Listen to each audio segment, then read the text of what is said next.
काषाय शोभिकमनीय शिखानिवेशम् दण्डद्वयोर्बलकरम् विमलोपवीतम् उद्यन्ति ये सनिपम् उल्लसद्भूर्तपुण्ड्रम् रूपम् तवास्ति इति राजति चोर्ममाग्र्ये. சுவாமி பெருமானார் வேதத்தினுடைய சாராம்சத்தை பிரம்மசூத்திரமாக எழுதப்பட்ட வியாச பகவானுடைய திருவுள்ள கருத்தின்படி ஸ்ரீபாஷ்யத்தை அமைத்தார். அந்த ஸ்ரீபாஷ்யத்துடைய அரிய பொருள்களை தெரிவிக்க வேண்டும் என்கிற திருவுள்ளத்தாலே அதை சுருக்கமாக அறிவிக்க வேண்டும் என்ற திருவுள்ளத்தாலே சுவாமி தொடையாச்சார சுவாமியுடைய தற்சிஷ்யராக இருக்கக்கூடிய சீனிவாசாச்சாரிய சுவாமி யதீந்திரமத தீபிகா என்கிற கிரந்தத்தை அனுகிரகித்தார். அந்த கிரந்தத்திலேயே 10 அவதாரங்கள், அதிலே நாம் 8வது அவதாரத்தை அனுபவித்துக் கொண்டிருக்கிறோம். அதிலும் பத்தாத்மா, முக்தாத்மா, நித்யாத்மா, அதுல பத்தாத்மாவை 2ஆக பிரித்து புபுட்சு முமுட்சு என்று பிரித்துக் கொண்டு அது புபுட்சுவிலே அர்த்தகாமம் தர்மபரன் என்று பிரித்தார். முமுட்சுவிலே கைவல்யார்த்தி மோக்ஷார்த்தி என்று பிரித்தார்.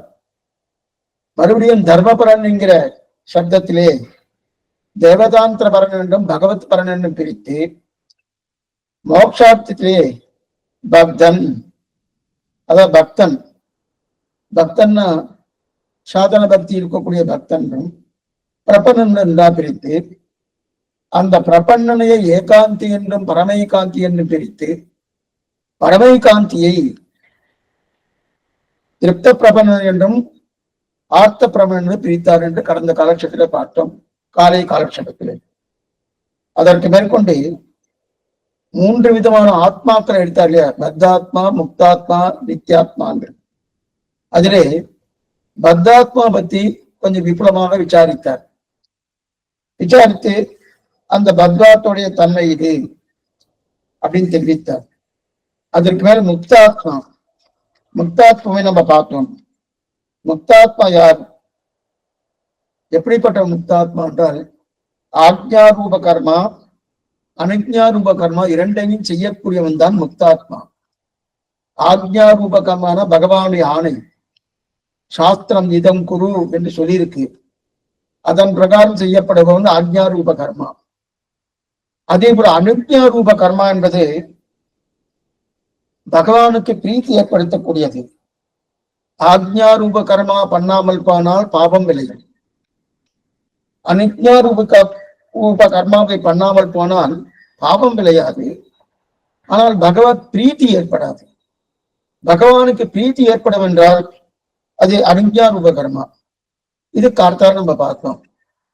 அதற்கு மேற்கொண்டு அப்படி என்ன அனுஜ்ஞாரூப கர்மாவை பண்ணாலே பொறுமை சுவாமி, ஆக்ஞாரூப கர்மா தேவையான்னு கேள்வி கேட்டுக்கொண்டு, அப்படி அல்ல. அனுஜ்ஞாரூபம் என்பது அது சட்டம், அந்த சட்டத்தை மீறப்படாது.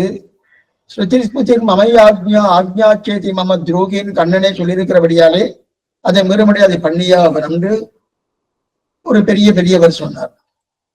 அதற்கு அப்படின்னா அந்த ஆக்ஞாரூப கர்மா பண்றேன், அதுவே போருமே, அனுஜ்ஞாரூப கர்மா தேவையில்லையேன்னார். பகவானுக்கு பிரீத்தி ஏற்படாதேன்னார். இப்ப பகவானுடைய ஆணையாக இருக்கக்கூடிய காரியங்கள் பண்ணா பிரீத்தி ஏற்படாத, அது சட்டம், சாஸ்திரம் சொல்லப்பட்ட சட்டம். சட்டத்தை பண்ணினேன், என்னுடைய பாவங்கள் இருந்து விலகிக் கொள்வதற்காக பண்ணினேனே தவிர அதுவே பகவானுக்கு பிரீத்தி ஏற்படும்னா இது எது போல என்றால், ஒரு உத்தியோகத்துக்கு வரேன், சம்பளம் என்னதுன்னு பேசியாச்சு, 1030 நாட்கள் போய் அங்க போய் உத்தியோகம் பண்ணியாச்சு. 31ஆம் நாள் முடிஞ்ச உடனே 1ஆம் தேதி சம்பளம் கொடுத்தா, சம்பளத்தை வாங்கிட்டாச்சு. உடனே ஒரு சுவாமி என்ன பண்ணார், சுவாமி நீர் இங்க வேலை செஞ்சு சம்பளம் கொடுத்தேன், வந்துட்டு போனதுக்கு சம்பளம் கொடுக்கலையேன்னு கேட்டார். இந்த வீட்டுல இருந்து இங்க வந்திருக்கணும், திரும்ப போயிருக்கணும், அதுக்கு சம்பளம் கொடுக்கலைன்னா அது எது, அதுக்கு சம்பளம் வராது. அப்ப எதுக்கு சம்பளம் வரும், அங்க செய்யக்கூடிய வேலைக்கு தான் சம்பளம் வரும்.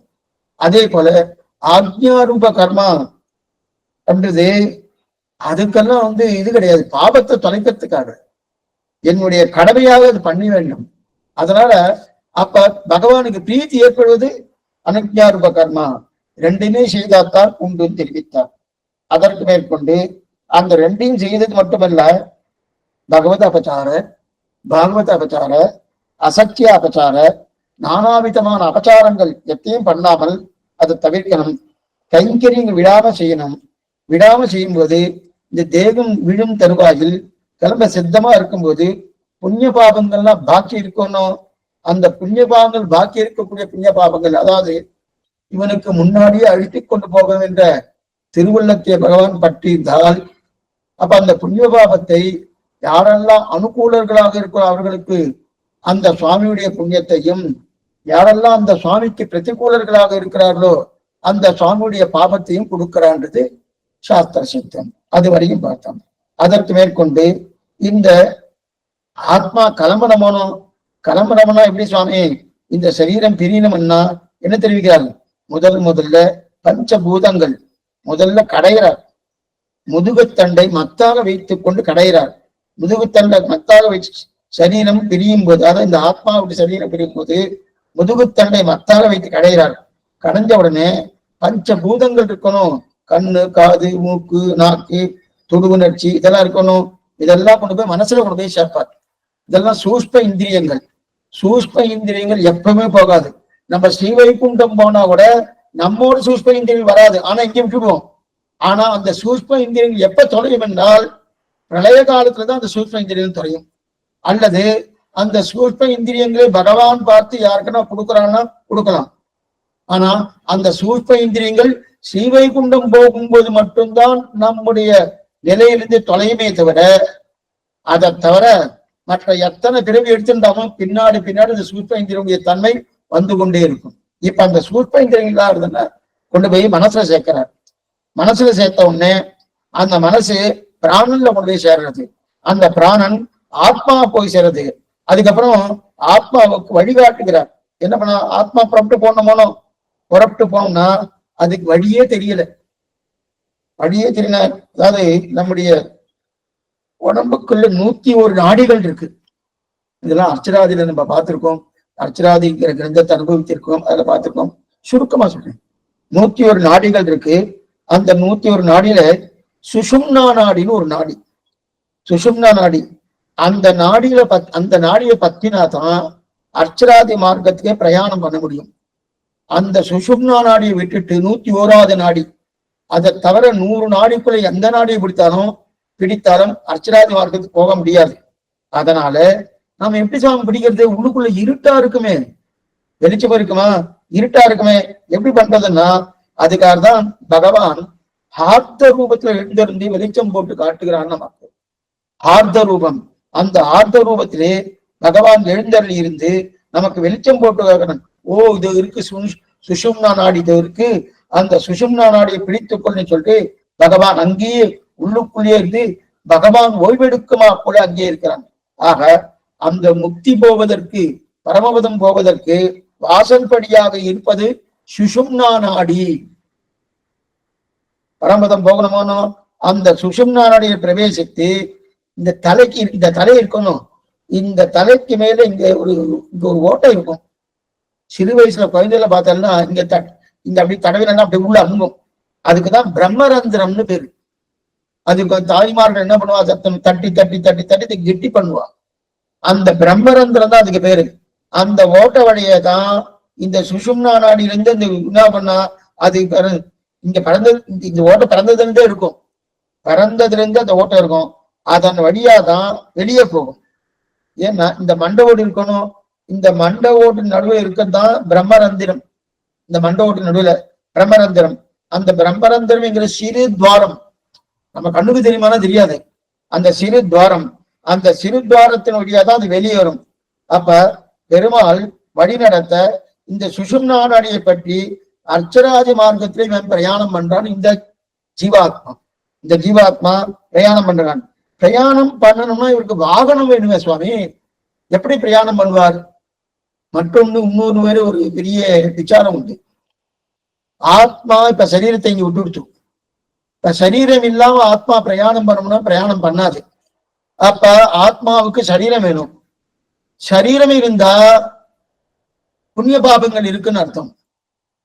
புண்ணிய பாபம் போனாதான் மோட்சம். இது கொஞ்சம் நிதானமா கேளுங்கோ. புண்ணிய பாபங்கள் தொலைந்தால்தான் மோட்சம் போக முடியும். ததா வித்வான் புண்ணிய பாப்பே விதுய நிரஞ்சன பரமம் சாமி உபைதுன்னு சாஸ்திரம் சொல்றது.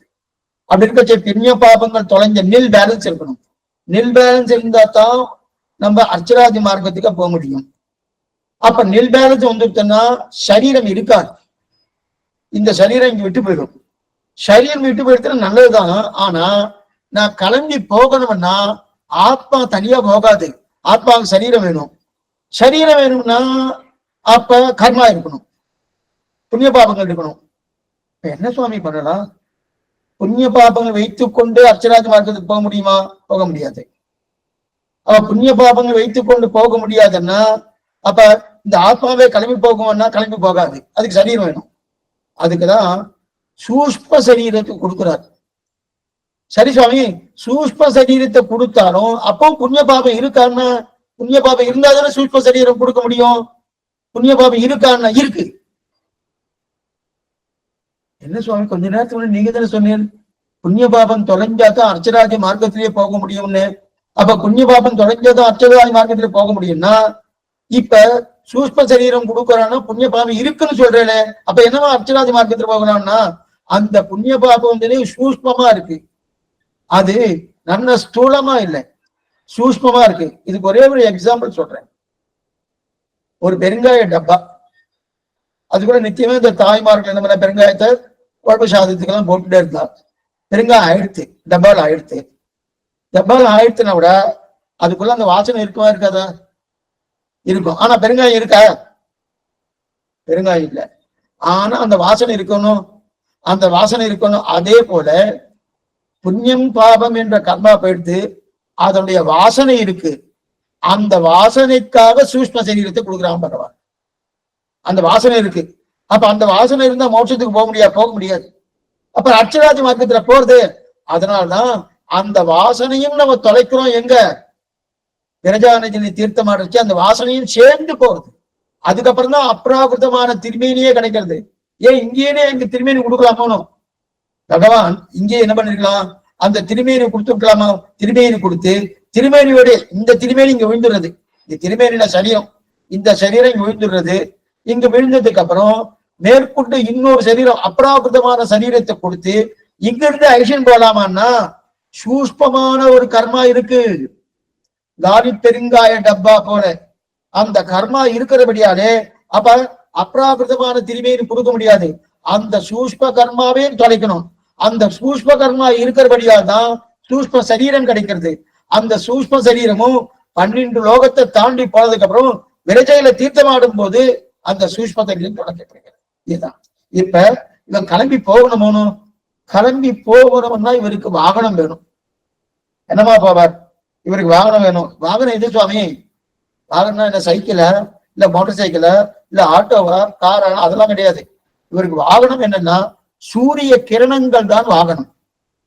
இங்கிருந்து 12 லோகத்தை தாண்டி போடணுமோனோ, அதனால சூரியனுடைய ஒளிக்கற்றையே வாகனமாக கொண்டு 12 லோகங்கள் தாண்டுகிறான் இந்த ஜீவாத்மா.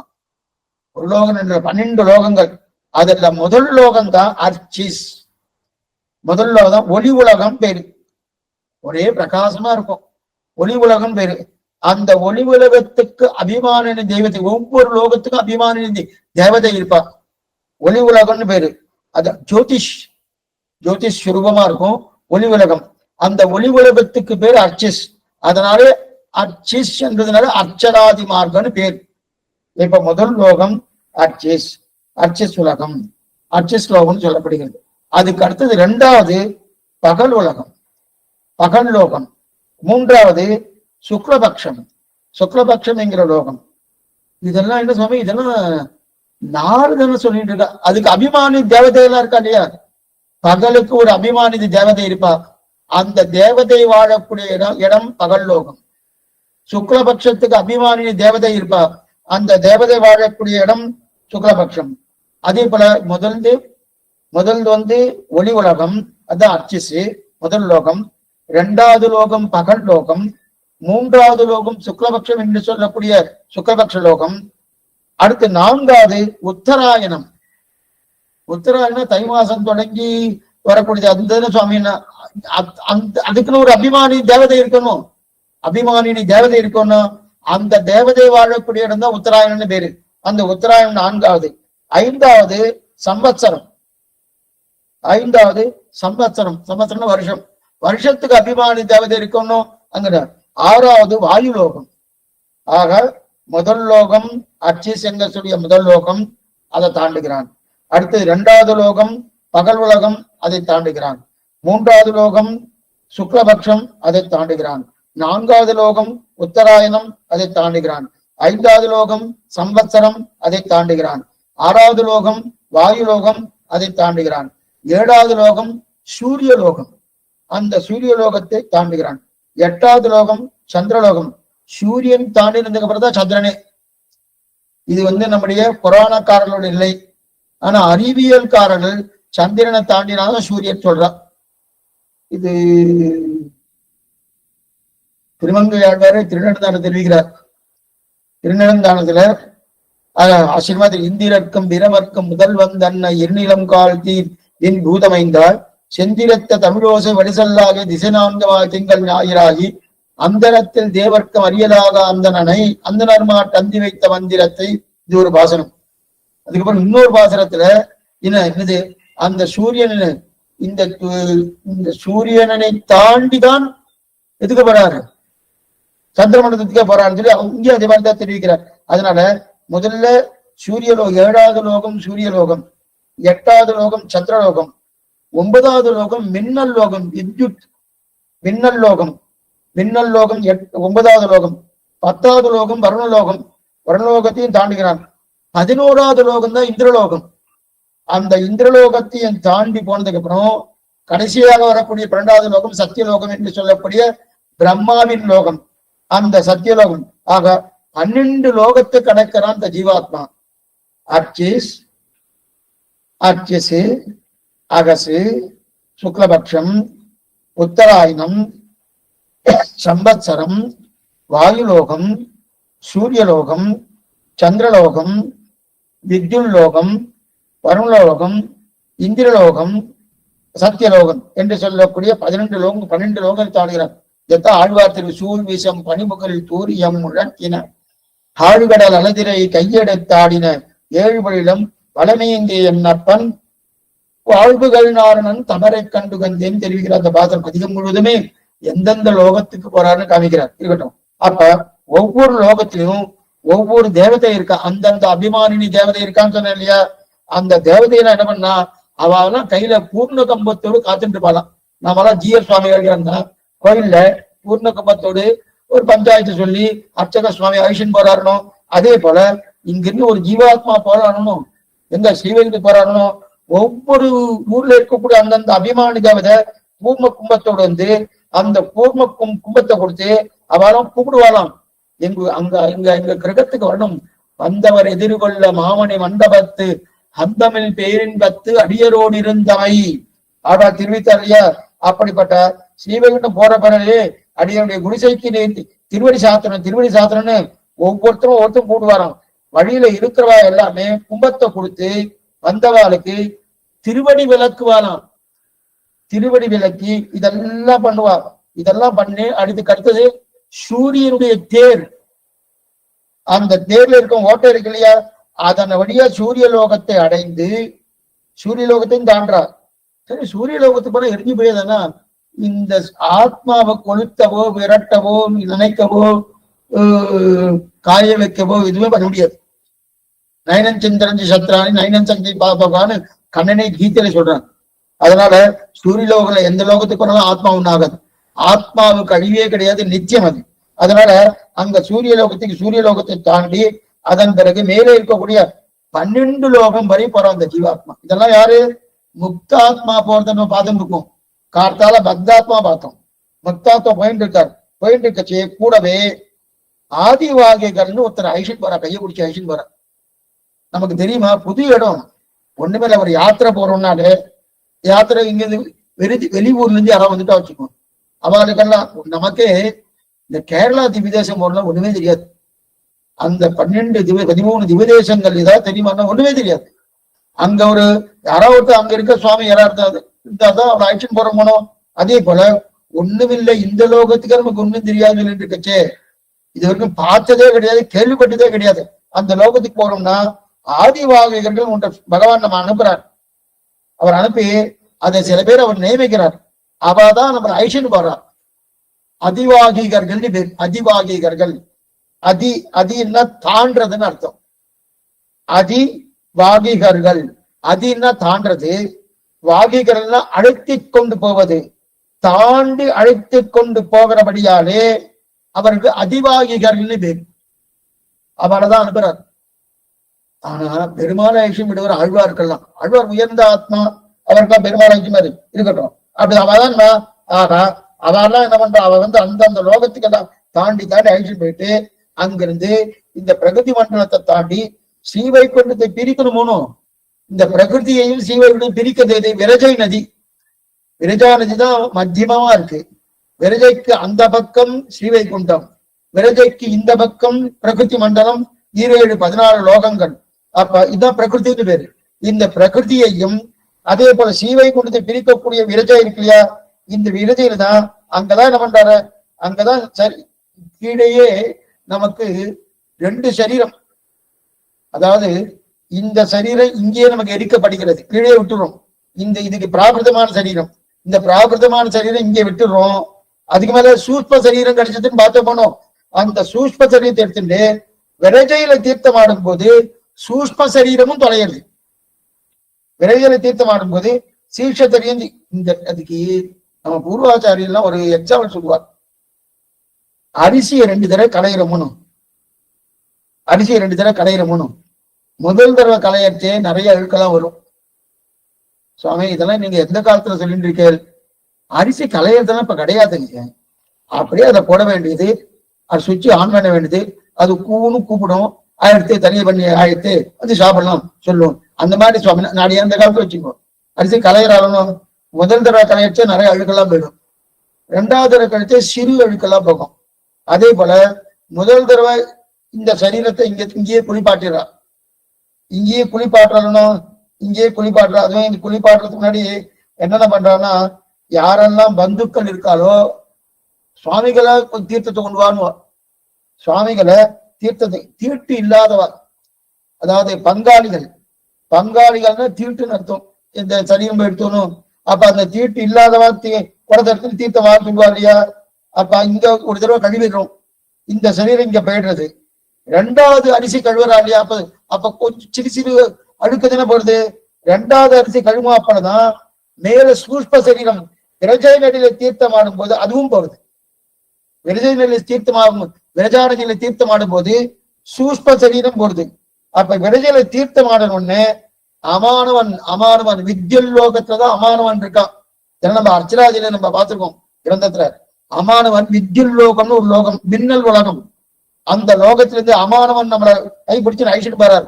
ஐஷன் வர்றதான் அவர், அதாவது வித்யுல் லோகம் என்பது 9வது லோகம்.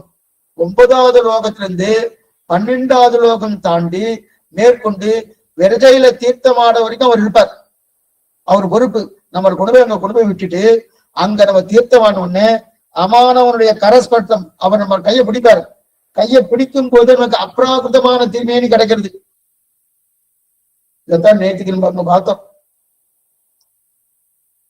மண்ணுயிர்காலிங்கே மணவாள மாமுனிவன் பொன்னடியாம் செங்கமல போதுகளை உண்ணி சிரத்தாலே தீண்டில் அமானுமனம் நம்மை கரத்தாலே தீண்டல் கடன் பார்த்தோம்னு. மணவாள மாமுனிய பொன்னடியாம் செங்கமலம் அந்த திருவடி நம்முடைய சிரசில பட்டதுன்னா அமானுவனுடைய கரஸ்பற்றம் பட்டே ஆகணும். இது ஒரு அர்த்தம். 2வது, அவன் கரஸ்பற்றம் படலைன்னாலும் உனக்கு அப்ராகிருதமான திருமேனி வருது தின்னம்னு தெரிவிக்கிறார் நம்மளோட பூர்வாச்சாரம். எதுக்கு சொல்ல வந்தோம்னா, அப்படி இருக்கச்சே அப்ப அவ கைப்பிடிச்சு என்ன பண்ணுவார்னா அந்த பக்கம் தள்ளி விடுவார் அந்த அமானவன். அப்ப நாம்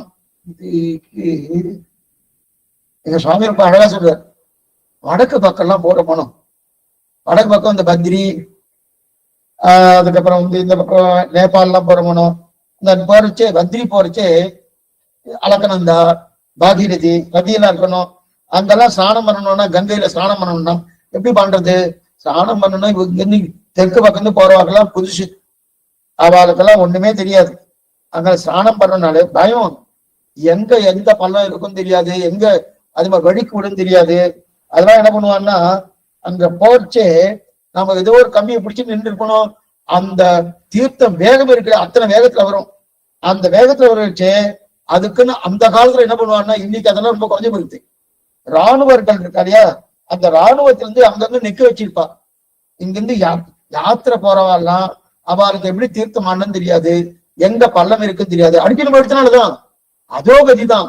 அதுக்கப்புறம் ஸ்ரீவைகுண்ட பிராப்தி தான். அதனால இது சொல்ல வந்தேன்னா, அந்த மாதிரி அங்க நிக்க வச்சிடா இல்லையா, அவ என்ன பண்ணுவாங்க, நின்னுட்டு இவர் எவ்வளவு தத்தளித்துன்னு இருப்பாரணும், உடனே இவரை கையை பிடிச்சி தூக்குவா. இவாளே அமானன்னு வச்சுக்க வேண்டியதான். இதுக்கு சொல்ல வந்தேன்னா, அமானவன் அப்படின்னு இவர் தான் கையை பிடிச்சி தூக்குறாருனோ. அதாவது விரஜல தீர்த்தமான உடனே சூஷ்ம சரீரம் போயிடுது. சூஷ்மதின் யார், இதெல்லாம் முக்தாத்மாவுக்கு சூஷ்ம சரீரம் போடுவது போயிடுத்துன்னு வச்சுக்க. அதுக்கப்புறம் 3 விஷயம் நடக்கிறது பாருங்க. சூஷ்ம சரீரம் போன உடனே 3 விஷயம் நடக்கிறது. என்ன நடக்கிறதுனா, அப்ராகிருதமான திருமேனி கிடைக்கிறது. இது வரைக்கும் எப்படி இருந்த திருமேனி? கர்மம் மூலமா வந்த திருமேனி. திருமேனியா சரீரம், இது கர்மத்தினால வந்த சரீரம் இது வரைக்கும். இந்த சரீரமே இல்லாம பாஞ்ச பௌத்திகமான சரீரம். ஆனா பாஞ்ச அது பிராகிருத சரீரம் இல்ல, அப்ராகிருதமான சரீரம். அப்ராகிருதமான திருமேனி கிடைக்கிறது. கீழேயே கர்மத்தை தொலைச்சிட்டோம். ததா வித்வான் புண்ணியபாப்பே விஜூய நிரஞ்சன பரமம் சாமி உபேதம் தொலைச்சாச்சு. இப்ப அர்ச்சராதி மார்பர் கார் அடிச்சு வைக்கிறதுக்கு முன்னாடி கர்மங்கள் எல்லாம் தொலைஞ்சு போயிடுச்சு. எல்லா கர்மம் தொலைஞ்சிச்சு. மேலும் சூஷ்ம சரீரம், ஸ்தூல சரீரம் கீழே போயிடுச்சு. ஸ்தூல சரீரம்னா இது கண்ணாலே பார்க்கக்கூடிய சரீரம் ஸ்தூலம்னு பேரு. சூஷ்மம் கண்ணாலே பார்க்க முடியாத சரீரம். அந்த சரீரத்தை எடுத்துக்கொண்டு ஆத்மா பிரயாணம் பண்றது. இது சூரிய கிரணங்கள் மேலே பிரயாணம் பண்றது, அந்த வாகனமாக கொண்டு. சரி, அதுக்கு ஸ்தூல சரீரம் கீழே போயிடுச்சு. இப்ப சீவைக்குள்ள உள்ள போக சூஷ்ம சரீரம் போயிடுச்சு. நேர அங்க புள்ள போகும்போது சுரூப ஆவிர்வாவம் கிட்டுகிறது. சுரூப ஆவிர்வாவம். அதனால் இத்தனை நாள் என்ன ஆயிடுச்சு, நம்முடைய சொரூப ஞானம் மறைத்திருந்தது. சொரூப ஞானம் இருக்கு, மறைஞ்சு. எதனால மறைஞ்சது? பிரகிருதியின் சம்பந்தத்தாலே அந்த அளவுக்கு மறந்து போயிடுச்சு. இப்ப என்ன ஆயிடுச்சு, ஸ்வேன ரூபேன அபினிஷ்பத்தியதே. ஸ்வேன ரூபேன அபினிஷ்பத்தியதே.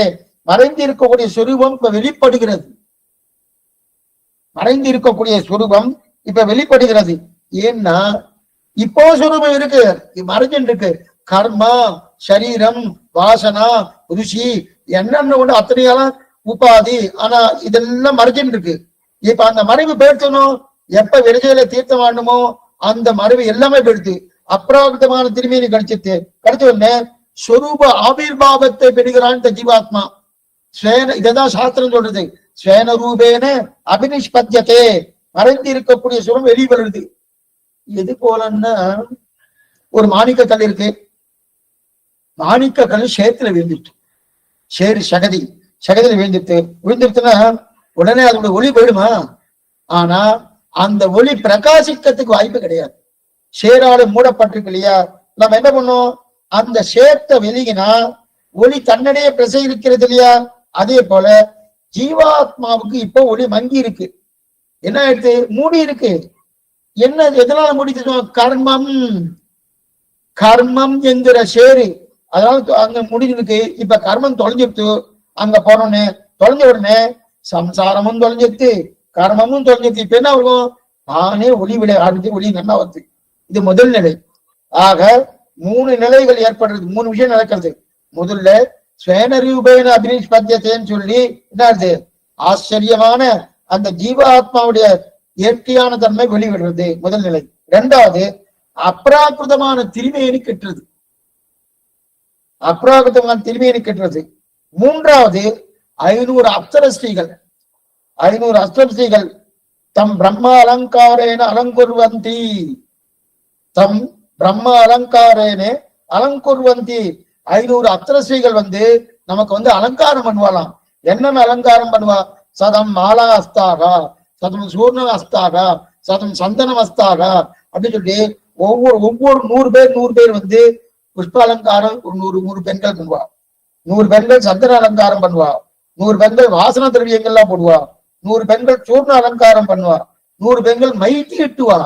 இது இத்தனையும் 500 பேர் தம் பிரம்ம அலங்காரேன அலங்குர்வந்தி அப்படின்னு அலங்காரம் பண்ணா. அப்ப ஒவ்வொருத்தரும் அது மட்டும் இல்ல, நாம் அங்க போனோடனே நமக்கு சதுர்புஜங்கள் 4 தோளோடு சங்கு சக்கரம் ஏந்தி இருக்கக்கூடிய தன்மை நமக்கு கிடைச்சிருது. சங்கு சக்கரம் ஏந்தி இருக்கக்கூடிய நமக்கு அதுக்கு இதுதான் சாரூபியம்னு பேரு. இதெல்லாம் கிடைக்க போறது அங்க போனோன்னு. நமக்கு 4 தோல் உண்டு, அது உண்டு. அங்க ஒவ்வொருத்தரும் பகவான போலயே இருப்பார். அவரும் சங்கு சக்கரம் இவரும் அதுக்குதான் சாரூபியம்னு பேரு. சாரூபியம் பகவானை போலவே திருமேனி. அந்த பகவானுடைய திருமேனி எப்படி இருக்கோ, 4 தோள்கள் என்ன, சங்கு சக்கரம் என்ன, அதை ஏந்தி கொண்டு இதற்குதான் சாரூபியம் சொல்லுவா.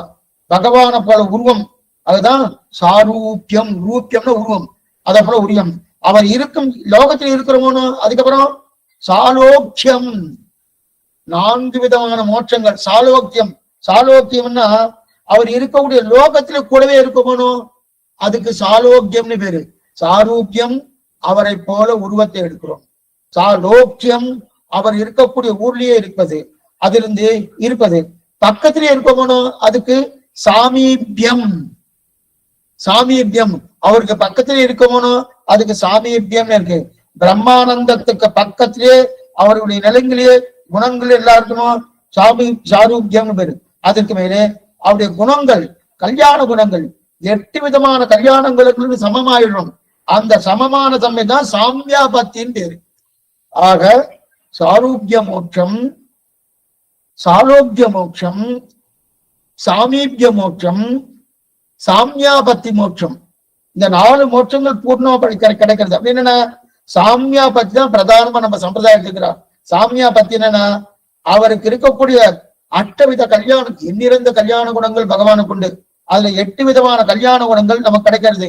அவகத பாப்மா, விஜரகா, விமுத்திகு, விசோககா, விஜிகிஸ்தகா, அபிபாசகா, சத்தியகாமகா, சத்தியசங்கல்பகா என்று சொல்லக்கூடிய 8 விதமான கல்யாண குணங்கள் அங்க இருக்குது. மேலும் அங்க இருக்கக்கூடிய நகர துவாரபாலகா, துவாரபாலகா இல்லையா, அவருடைய அனுகிரகத்தோட நகரபாலகர்கள் இந்திரன், பிரஜாபதி, இந்த அவர்களுக்கெல்லாம் பேரு. இந்திரன் தான் இந்த 3வது லோகத்தில் பூபகாசோகா, இந்த 3வது லோகத்துல இருக்கிற இந்திரன் இல்ல. இந்திரன் அங்க கிடைக்க முடியாது. அப்ப என்ன சொல்ல, அங்க இருக்கிற துவாரபாலகாலுக்கு பேர் ஒரு பாலகர்களுக்கு இந்திரன் பேரு. அந்த இந்திரனுக்கு அழியா, அந்த இந்திரன் எல்லாம் அவன் என்ன பண்ணுவா, அவ அனுமதி பெற்று கொண்டு ஸ்ரீவைகுண்ட நுழையில உள்ள போறோம். இந்திரன், அதுக்கப்புறம் பிரஜாபதியின் பேரு.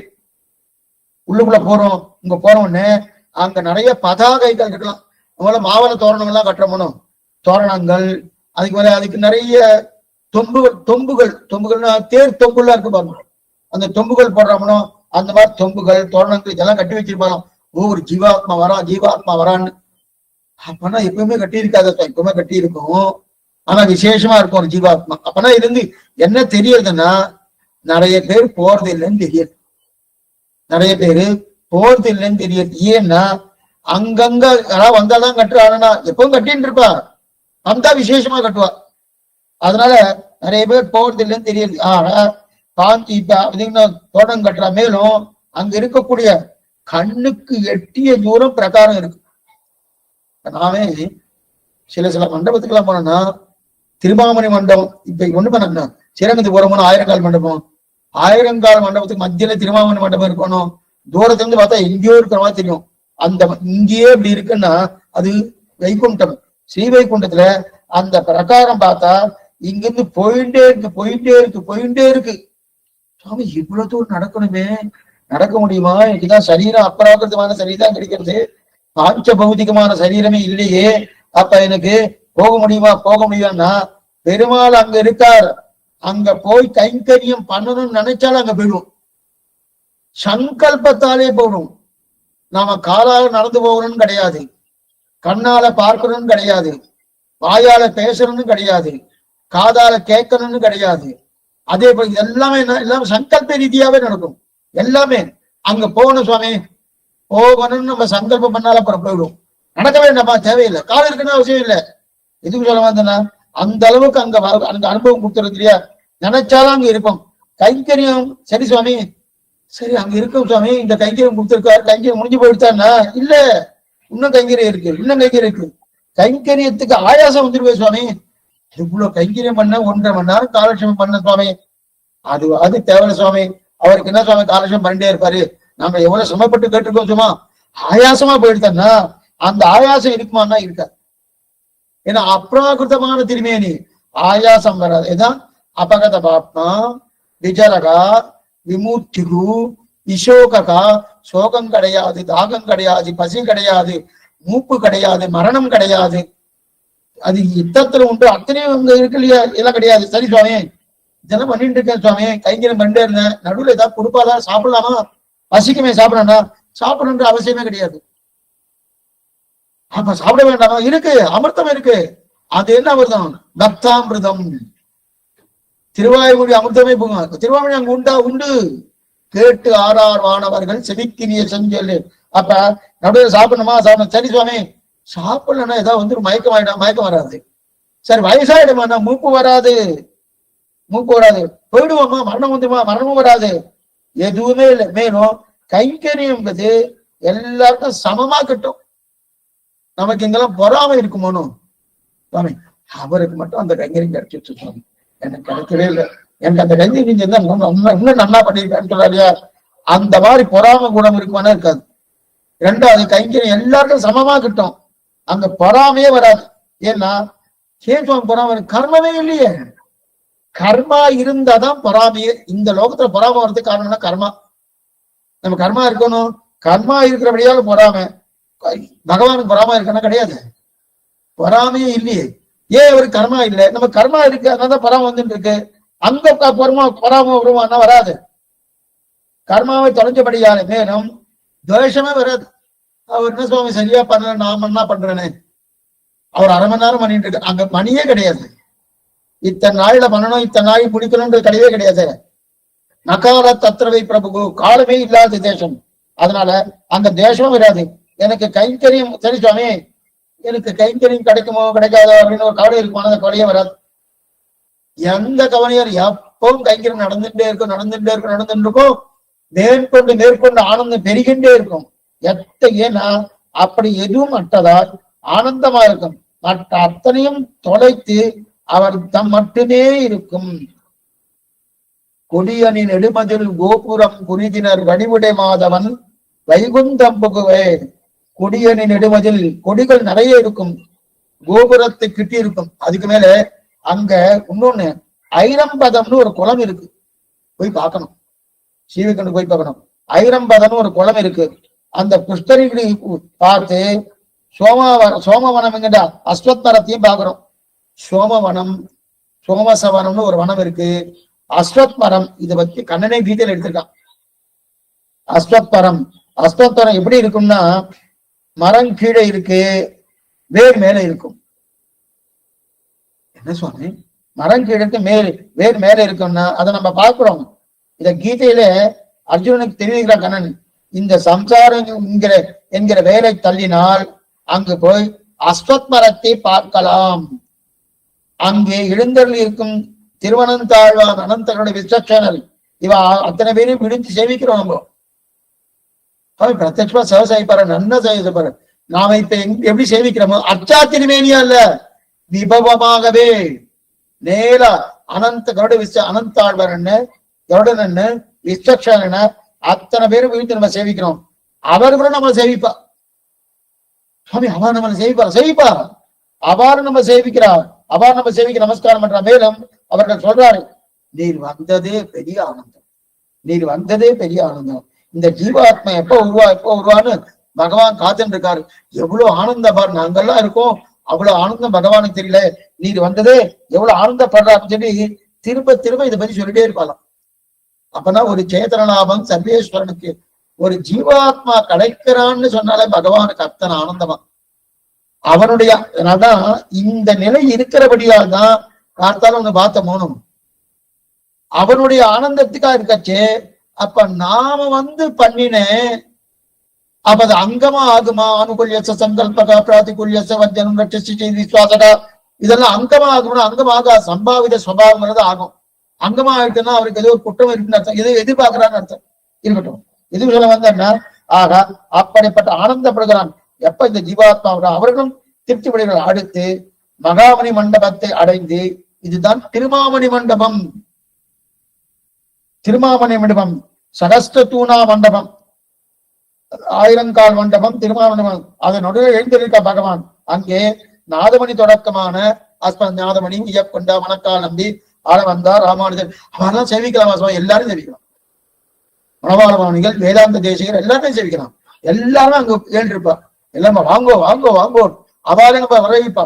அப்படிப்பட்ட நாதமணி தொடக்கமான அஸ்மத் ஆச்சாரியம், அடியனுடைய ஆச்சாரியம் கூட அவர் சிவன் கிளம்பி போயிட்டார். அவரையும் சேர்த்து சேவிக்கலாம். அவர்கள்லாம் எங்க இருப்பா சுவாமி? பெருமாளுடைய திருக்கட்டிலுக்கு அருகிலே சென்று அங்க எல்லாருமே சேவிக்கலாம். அதற்கு மேற்கொண்டு அங்கிருந்து கிட்டக்க போறோம். கிட்டக்க போறச்சே தர்மாதி பீட்டம், அதற்கு மேல போடப்பட்ட தர்மாதி பீடம் 8 கால்களோடு கூடியது. அப்படிப்பட்ட தர்மாதி பீடம், அந்த தர்மாதி பீடத்தின் மேலே சகஸ்டதள தாமரை. எல்லாமே நம்ம அர்ச்சனாதி என்கிற கிரந்தத்துல பார்த்திருக்கோம். சுருக்கமா சொல்றேன். சகஸ்டதள தாமரை, 1000 இதழோடு கூடிய தாமரை. அந்த தாமரைக்கு மேலே தர்மாதி பீடம், அந்த தர்மாதி பீடத்துக்கு மேலே சகஸ்டதள தாமரை, அந்த தாமரைக்கு மேலே திருவனந்தாழ்வான் படுக்கை ஆதிசேஷன் படுத்துட்டு இருக்கார். அந்த படுக்கை அதுக்கு மேல விமலா முதலான அழகான அத்தர ஸ்ரீகள்னா சாமரத்தை பிடிச்சுண்டு நல்லா வீசிட்டு இருக்கா. கூர்மாதின் திவ்யலோகம் ததுரிமணிமயம் மண்டபம் தத்ரசேஷம் தஸ்மின் தர்மாதி பீடம் ததுபரிகமலம் சாமன கிரகணிச்ச விஷ்ணும் தேவி விபூதாய கனமுலகம் பாதுகே வைனதேயம் சேனேஷம் தோலபாலாம் குமதவதனா விஷ்ணுமத்தாம் பிரபத்தேன் சொல்லி ஸ்ரீ பூமிலீலா நாயிகா சமேத ஸ்ரீ வடிவாரும் மாமலரால் மலவருகும் மற்ற மண்மலரும் ஆய்மகனும் இடவருகும் இருக்க நடுவாக வீட்டிருக்கும் நாரணன். வடிவாரும் மாமலரால் மலவருகும் மற்ற மண்மகனும் ஆய்மகளும் இடவருகும் இருக்க நடுவாக வீட்டு, இது ஆர்த்தி பிரபந்தத்தை எடுத்துக்கார். அதுக்கு மேல இந்த உடல் விட்டு இரவு மண்டலத்தூடிய இடையில் ஆவரணம் எழுந்து போய் அழகான விரதிகள் குளித்து அங்கு அமானவன ஒளிக்கொண்ட சோதியை பெற்று ஆர்த்தி பிரபந்தத்தை தெரிவிக்கிறார்கள். அப்படி இருக்கச்சே அங்க பெருமாளுடைய நேர பெருமாளுடைய பீடத்துக்கு போயிடும். போய் அங்க என்ன பண்றோம்? வைகுண்டேது பரேலோகே சியாசாப்தம் ஜெகத்ததிகி ஆஸ்தே விஷ்ணு ரசிஞ்சாத்மா பக்தேகி பாகவதீஸ்வரா சங்கு சக்கரம் முதலான அப்படி ஆயுதங்களை தரித்துக் கொண்டு இருக்கிற ஒளிமிக்கதாக இருக்கக்கூடிய நீண்ட திரிவபிஷேகம். அந்த கிரீட்டம், அந்த கிரீட்டத்தை சேவிக்கிறோம். கிரீட்ட மகுட சூடாவகம் தன்னிலே கிரீடத்தை சேவிக்கிறோம், மகுடத்தை சேவிக்கிறோம், சூடாவதம்சத்தை சேவிக்கிறோம், மகர குண்டலங்களை சேவிக்கிறோம், கைவேகத்தை சேவிக்கிறோம். ஹாரம் நிறைய ஹாரமா சரப்பில சாத்தின்னு இருக்காரனோ அந்த ஹாரத்தை சேவிக்கிறோம். கேயூர கடக சீவஸ்த கௌஸ்துவ முக்தாதாம உதரபந்தன பீதாம்பர காஞ்சிகுண திருவடியில் இருக்கக்கூடிய கணுக்கால் இருக்கிற சதங்கை நூபரம் என்று சொல்லக்கூடிய அலங்காரமுடைய திவ்ய பூஷணங்கள், இதை எத்தனை சேவிக்கிறோம். திவ்ய பூஷணங்கள்லாம் பூர்த்தியா சேவிக்கிறோம். இதெல்லாம் சேவிக்க ஓ இப்படிப்பட்ட வைபவமா இப்படி சரி சுவாமி அங்க போறோம் நம்ம ஞாபகம் வருமா? வராது. நான் இந்த லோகத்துல இந்த மாதிரி இருந்தேனே, இந்த மாதிரி பண்ணினேனே, இந்த மாதிரி அலைஞ்சிருந்தேனே, அதெல்லாம் வருமானம், அதெல்லாம் எதுவுமே ஞாபகம் வராது. ஒரு ஞாபகம் வராது. எல்லாம் அந்த அனுபவத்துல இருக்கச்சே ஒண்ணு வேண்டாம். நாமே சில பேர்ல இந்த டிவி சீரியலை பாக்குறா பாருங்க, அப்படியே பார்த்துட்டு பாரு, கதவை திறந்து போட்டு பாத்துட்டு பாரு. பார்த்துட்டு இருக்கச்சு திருடம் உள்ள நுழைஞ்சு எதாவது எடுத்துன்னு போவான், சத்தம் கூட கேட்கும். ஆனா இந்த டிவி சத்தம் நினைச்சிட்டு அதுலயே இருந்துட்டு இருக்கா பாருங்க, ஒண்ணுமே இல்லை. இதுலயே உட்காந்துட்டு இருக்கானா அது அனுபவம் பிரம்மானந்தம். அந்த அனுபவத்துல இத்தனைக்கு இது கர்மமான சரீரம். இது இந்த பிராகிருத சரீரத்துல அனுபவிக்கச்சே முத்தர் அனுபவம் கிடைக்கலன்னா அப்ராகிருத திருமேனி வைத்துக் கொண்டு கர்மா இல்லாத காலத்துல மத்த ஞாபகம் வருமானம் எதுவுமே வராது. அந்த திவ்ய பூஷணங்கள்னா திவ்ய ஆயுதங்கள்னா சரி சுவாமி இதெல்லாம் எப்படி? திவ்யாயுதங்கள், திவ்ய பூஷணங்கள், திவ்ய ஆபரணங்கள் இதெல்லாம் தங்கத்தால பண்ணப்பட்டதுன்னா தங்கத்தால பண்ணப்பட்டது திவ்யம். தங்கம்னா வசதி நினைஞ்சிட்டு இருக்கோம், திவ்யம்னு தான் வசதி. திவ்யம்னா என்ன சுவாமினா பஞ்ச உபனிஷத் மயம், பஞ்ச சக்தி மயம், பஞ்ச உபனிஷத். அதுக்கு எல்லாமே ஒவ்வொரு நித்தியாத்மா திவ்ய ஆயுதங்கள் என்ன, திவ்ய ஆபரணங்கள் என்ன, திவ்ய பூஷணங்கள் என்ன, இதெல்லாம் ஒவ்வொரு ஆத்மா அந்தந்த ஆத்மா அந்தந்த சரீரத்திற்கு கைங்கரியம் பண்றது. நம்ம நவரங்கன் இங்கேயும் அதேதான் இருந்தாலும் சொல்றேன். அப்படி இருக்கச்சது அப்பெல்லாம் என்னது, அப்படிப்பட்ட ஆச்சரியமான அந்த திவ்யங்கள், அந்த திவ்ய அத்தனையும் பஞ்ச உபநிஷத்மயம், பஞ்ச சக்திமயம், பரமேட்டி, உமான், ஈஸ்வகா, நிவர்த்தகா, சர்வகா என்று இதாலே ஆக்கப்பட்ட பகவானுடைய திருமேனி. பஞ்ச உபனிஷத் பயனா பரமேட்டி, குமான், ஈஸ்வகா, நிவர்த்தகா, சர்வகா என்று சொல்லக்கூடிய இதனாலே ஆக்கப்பட்ட பகவானுடைய திருமேனி. அப்ப அந்த திருமேனி எண்ணில் அடங்காததாய் ஆச்சரியமான திருமேனி. அதற்கு அதுமா அளவுக்கு உட்படாததாய், எண்ணிலும் அடங்காது அளவுக்கு உட்படாததாய் இருக்கக்கூடிய கல்யாண குணங்கள். அப்படிப்பட்ட கல்யாண குல கடலாய் பகவானை சேவித்து அவனை சேவிக்கிற இடத்துல கீழே விழுந்துகிறான், கீழே விழுந்து மறுபடியும் எழுந்துக்கிறான், கீழே விழுந்து மறுபடியும் எழுந்துக்கிறான். தலை எங்கப்பட்டதோ மறுபடியும் அந்த இடத்துல தெரிய விழுந்து சேவிக்கிறான், திருமணி சேவிக்கிறான். சேவிச்சு தலையால வழிஞ்சு இந்த கால் எங்கெங்கெல்லாம் போயிருக்கு. இப்ப இந்த கால் என்ன பண்ணப்படுது, இந்த கால் எங்கெங்கயோ போயிருக்கு. இப்ப அந்த கால் என்னது, என்ன ஆயிடுச்சு, ஆதிசேஷனுடைய திருமடியிலே காலை வைக்கிறது. சுவாமி அது தர்மாதி பீடம் சொல்லணும். அதுக்கப்புறம் 1000 இதழ்களோடு கூடிய தாமரை மலர், அதுல ஆதிசேஷன் படுத்துட்டு இருக்காரோ, அந்த ஆதிசேஷன் மடியிலே பகவான் அதெல்லாம் படுத்துட்டு இருக்காரு. அந்த படுத்துட்டு இருக்கக்கூடிய அந்த மடியிலே காலை வச்சு நேர மேல ஏறும். நம்ம காலை வச்சு மேல ஏறும். இந்த கால் எங்கெங்கெல்லாம் போயிருக்கு. அந்த காலை வச்சு ஏறுறமோனோ அந்த பெருமாளே தன் மடியில அமர்த்தி உட்கார வச்சுக்கிறார். உட்கார வச்சுட்டு நீ யார் அப்ப கேட்கிறார், கோசி கோசி என்று கேட்க, நீ யார் அப்படின்னு கேட்க, யாருன்னு கேட்க, இவ்வளவு தூரம் நம்மை தேடி வந்தாயே நீ யார் அப்படின்னு கேட்க, அகம் பிரம்மாஸ்மி, அடியவனுக்கு சரீரம், அடியவனுக்கு சரீரம் அப்படின்னு தெரியல, பிரம்மத்தின் சரீரம், தேவரீரின் சரீரம் அப்படின்னு சொல்ல, தேவரீருக்கு பிரகாரமாக இருக்கிறேன்னு சொல்ல, சரி இத்தனை நாள் ஏன் வரல? இந்த கேள்வி அவர் கேட்கவே படாது, கேட்பார். இந்த கேள்விய அவர் கேட்கவே படாது. இத்தனை நாள் விட்டு பிரியாமல் இருந்து ஏன் வரலன்னு கேட்பார். நாம என்ன பதில் சொல்றது? வரல சுவாமி, இத்தனை நாள் நாலா யுகங்கள், வருஷங்கள் கூட இல்ல, யுகங்கள், எத்தனை ஜென்மா, லட்சக்கணக்கான ஜென்மா, கோடிக்கணக்கான ஜென்மா. அந்த ஜென்மால ஒரு ஜென்மாலே போயிருக்கலாமானோ? சரி சுவாமி, இதுக்கு முன்னாடி நமக்கு மனுஷ சரீரம் கிடைச்சிருக்குமா? கிடைச்சிருக்கலாம். அந்த வாய்ப்பை தவறை விட்டு இருக்கலாம். தாராளமா அடியின் உண்டுன்னு நிச்சயமா சொல்லல. ஏன்னா அடின்னு தெரியாது, பகவானுக்கு மட்டும்தான் தெரியும். கிடைச்சிருக்கலாம், அந்த வாய்ப்பும் விட்டுருக்கலாம். வாய்ப்பு இப்பவாது அந்த வாய்ப்பு விடாம இருக்கு, திருப்பி சேர்த்துக்கணும். அதான் ஆயிடுச்சு சுவாமி, சரணாகதி ஆயிடுச்சு சுவாமி. சரணாகதி ஆயிடுச்சு, வாஸ்தவம் தான், இருக்க வேண்டியபடி இருக்கணுமே. காத்தாலேயே நம்ம பார்த்தோம், சரணாகதி ஆனதுக்காக பகவான் கொடுக்கின்ற அவசியம் இல்லை. இருக்க வேண்டிய பகவத விசாரம், பாகவத விசாரம், ஆச்சாரிய விசாரம், இதெல்லாம் ஒண்ணுமே இருக்கப்படாது. நித்திய கர்மா, நைமித்திக கர்மா பண்ணணும். அதுல வேற நம்ம ஆக்ஞா ரூப கர்மா அப்படின்னு பார்த்தோமோ அதையும் பண்ணி ஆகணும். அதுக்கு மேல அவன் இந்த கர்மாவை மட்டும்தான் அவனுக்கு பிரீத்தியை ஏற்படக்கூடிய கர்மா, அதையும் பண்ணி ஆகணும், அதையும் இருக்கணும். அதனால இதெல்லாம் பார்த்து பார்த்து பார்த்து வேலை போயாச்சு. போன உடனே இப்ப வந்திருக்கே, இத்தனை நாள் வரலன்னு கேட்டா என்ன பதில் சொல்றது? என்ன பதில் சொல்றது? அப்பதான் நம்ம சாமர்த்தியத்தை கப்போம். சுவாமி இப்பவாது வந்தேனே என்ன மனோ எடுத்துக்கோ அப்படின்னு தெரிவிக்கிறமனோ. தேவரீருக்கு பிரகாரமா இருக்கிறபடியாலே தேவரி சரி இப்ப எப்படி வந்தேன்னு கேட்பார். ஒண்ணும் இல்லை, தேவரீர் சம்பந்தம் நித்தியம், அந்த நித்திய சம்பந்தத்தாலே இப்ப வந்தேன். இருந்தாலும் தேவரீர் கொடுத்த ஆச்சாரிய அனுக்கிரகத்தாலே, அதுதான் நம்ம சொல்லுவோம், தேவரீர் கொடுத்த ஆச்சார அனுக்கிரகத்தாலே இங்க வந்தேனே தவிர அடியனுக்கு ஒண்ணும் கிடையாது, அடியனுக்கு ஒண்ணும் தெரியாது அப்படின்னு உடனே பெருமாள் கண்குளிர கட்டாட்சிக்கிறான். செங்கன் சிரிச்சிறிதே எண்ணியில் முடியாவோ திங்களம் ஆதித்யம் எழுந்தார் போல் அங்கன் இரண்டும் கொண்டு எங்கள் மேல் நோக்குதியேல். அங்கன் செங்கன் சிரிச்சிறிதே மேல் விடியா வந்து கட்டாட்சிக்கிறான்.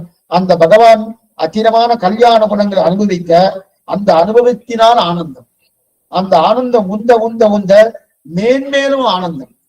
ஆனந்தம் எப்படின்னா, புரியத்துக்காக சொன்னேன். ஆனந்தம் எப்படி ஏற்படும்னா, ஒரு ஆனந்தம் கிடைக்கிறதும் புரியத்துக்காக சொல்றேன். ஒரு நல்ல செய்தி கிடைச்சிட்டு நல்ல செய்தி கிடைச்சு ஆனந்தப்படுவோம்.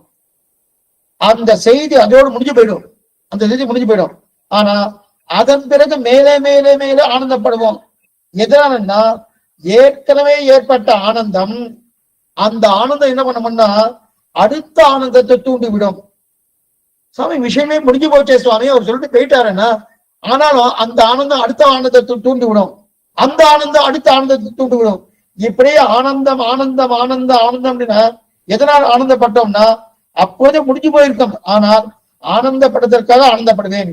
இதனால் எல்லா தேசத்திலும் எல்லா காலத்திலும் எல்லா நிலையிலும் கைங்கரியம் பண்ண விருப்பமாக ஆகிறேன்.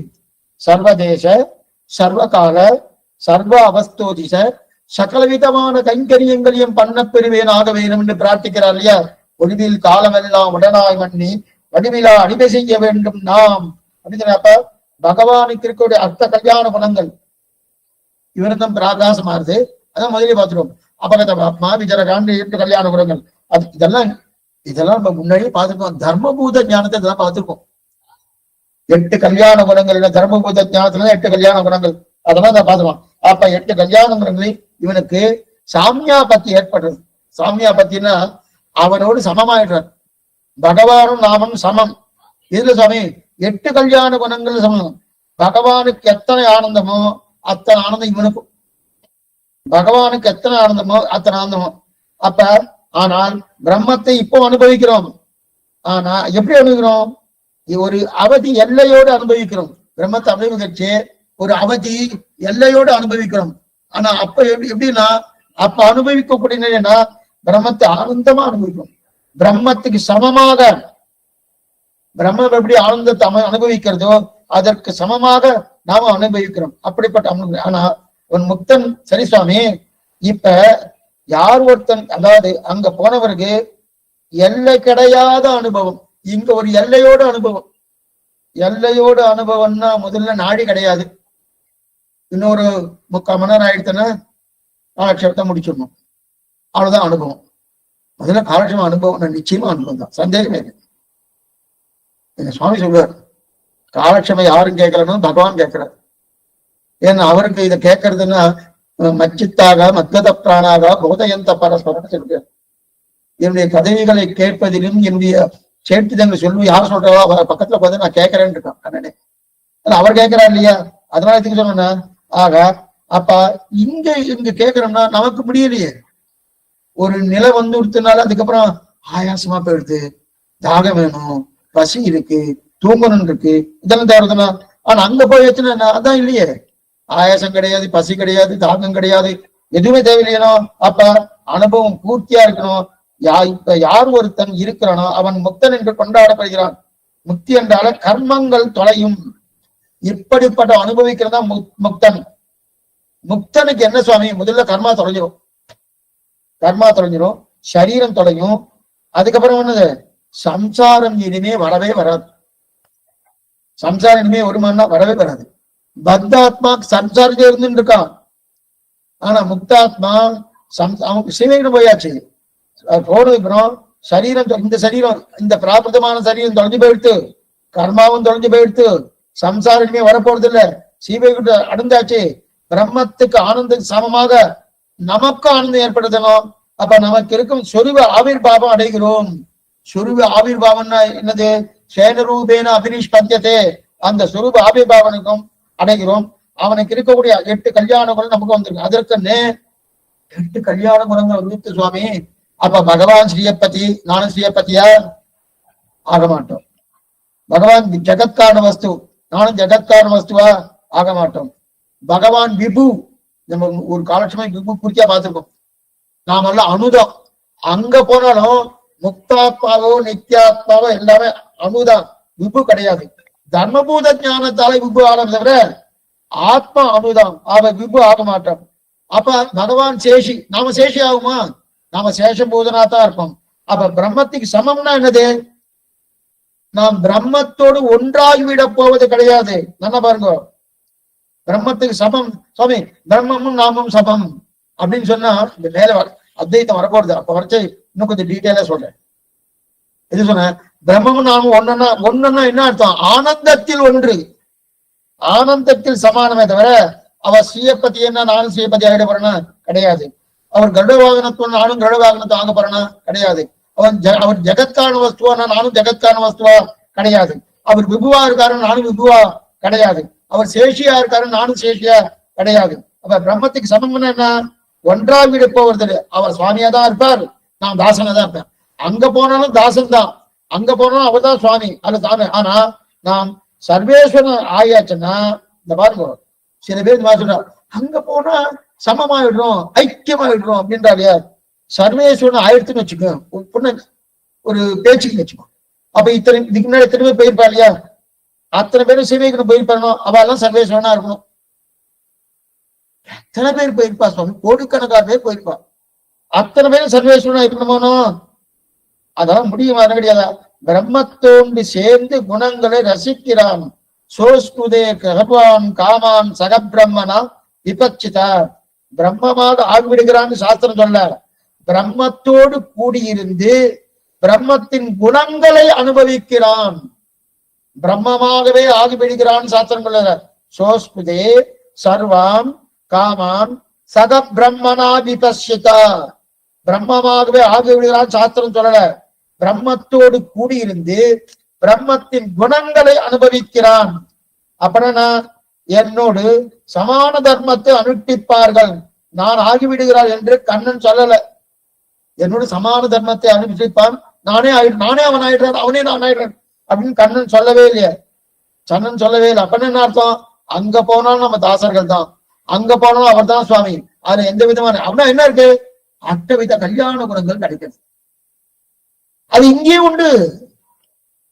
கர்மத்தால மூடிட்டு அந்த கர்மம் அவங்க தொலைஞ்சு போயிடுது. எங்க சுவாமி?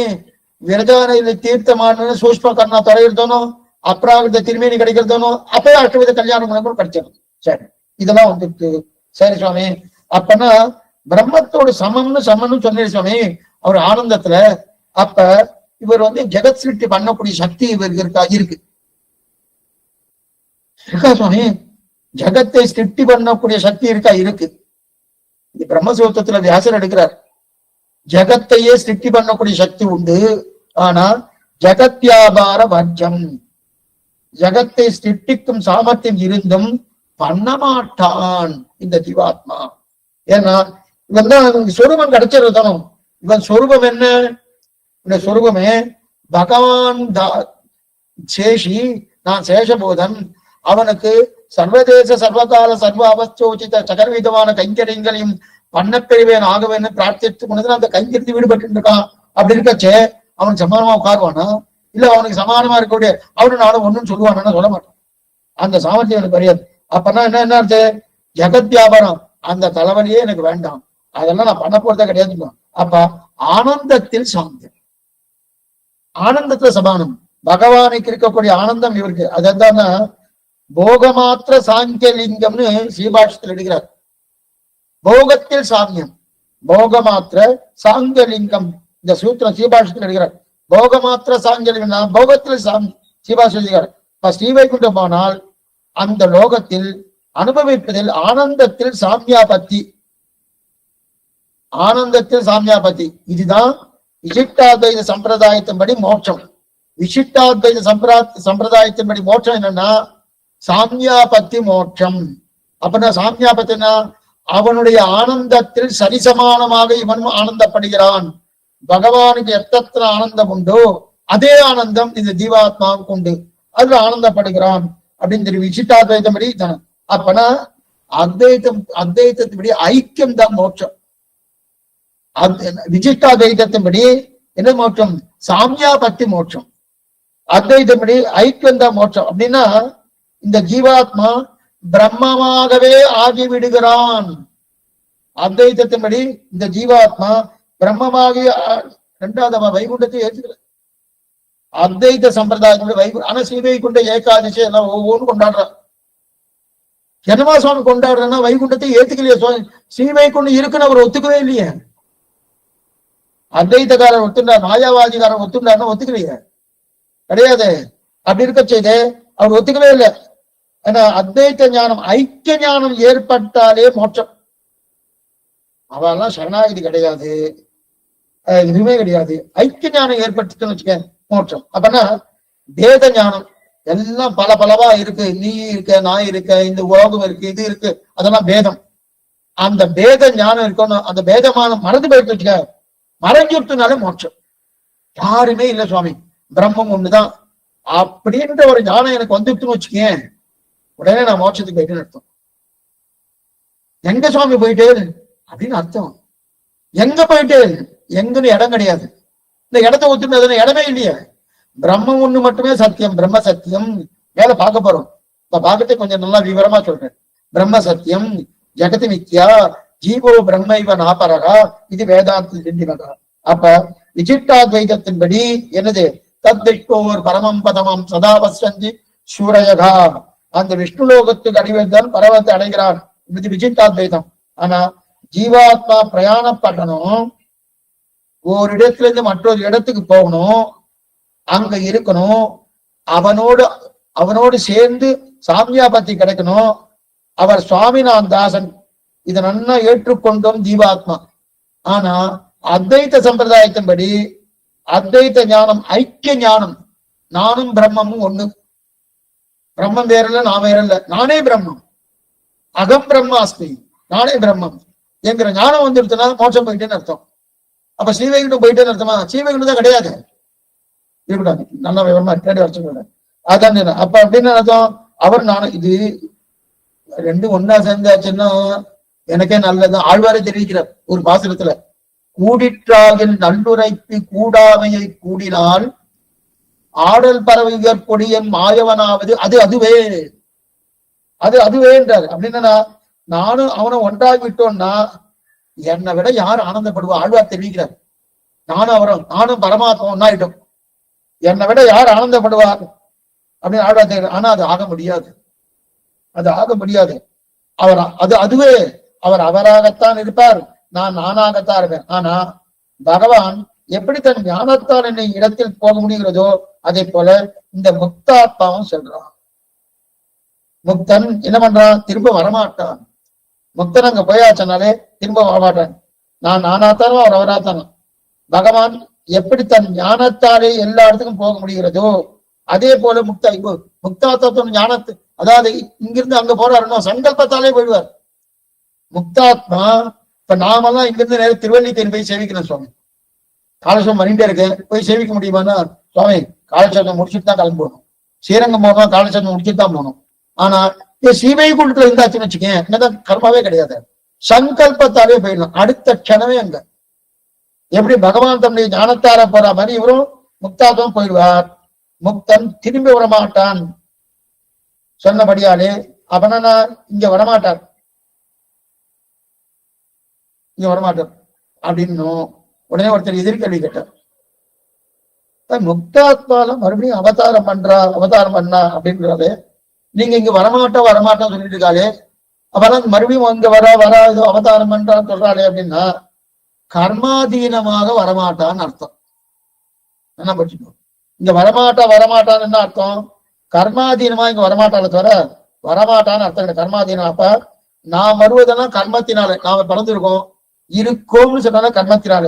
ஆனா அவர்கள் வருவது முக்தாத்மா இங்க வந்துட்டான்னா பகவத் சங்கல்பத்தால வரா, பகவத் சங்கல்பத்தாலும் இங்க வருவது பொருந்தும். தன்னுடைய இச்சையாலும் வரலாம், பகவத் சங்கல்பத்தாலும் வரலாம், அது பொருந்தும். ஆனால் அவர் சிருஷ்டிக்கிறார் என்றோ கர்மத்தினால் சஞ்சிக்கிறார் என்றோ கிடையாது. அவர் சிருஷ்டிக்கிறாரோ ஜெகத் வியாபார வர்க்கம், முக்தாத்மா சிருஷ்டிக்கிறாரோ கிடையாது. இல்லையா சுவாமி, அவர் இங்க வந்திருக்கார், அவர் ஏதோ கர்மம் இருக்கா சுவாமி மிச்சம் அதெல்லாம் வந்திருக்காரு, அதுவும் கிடையாது.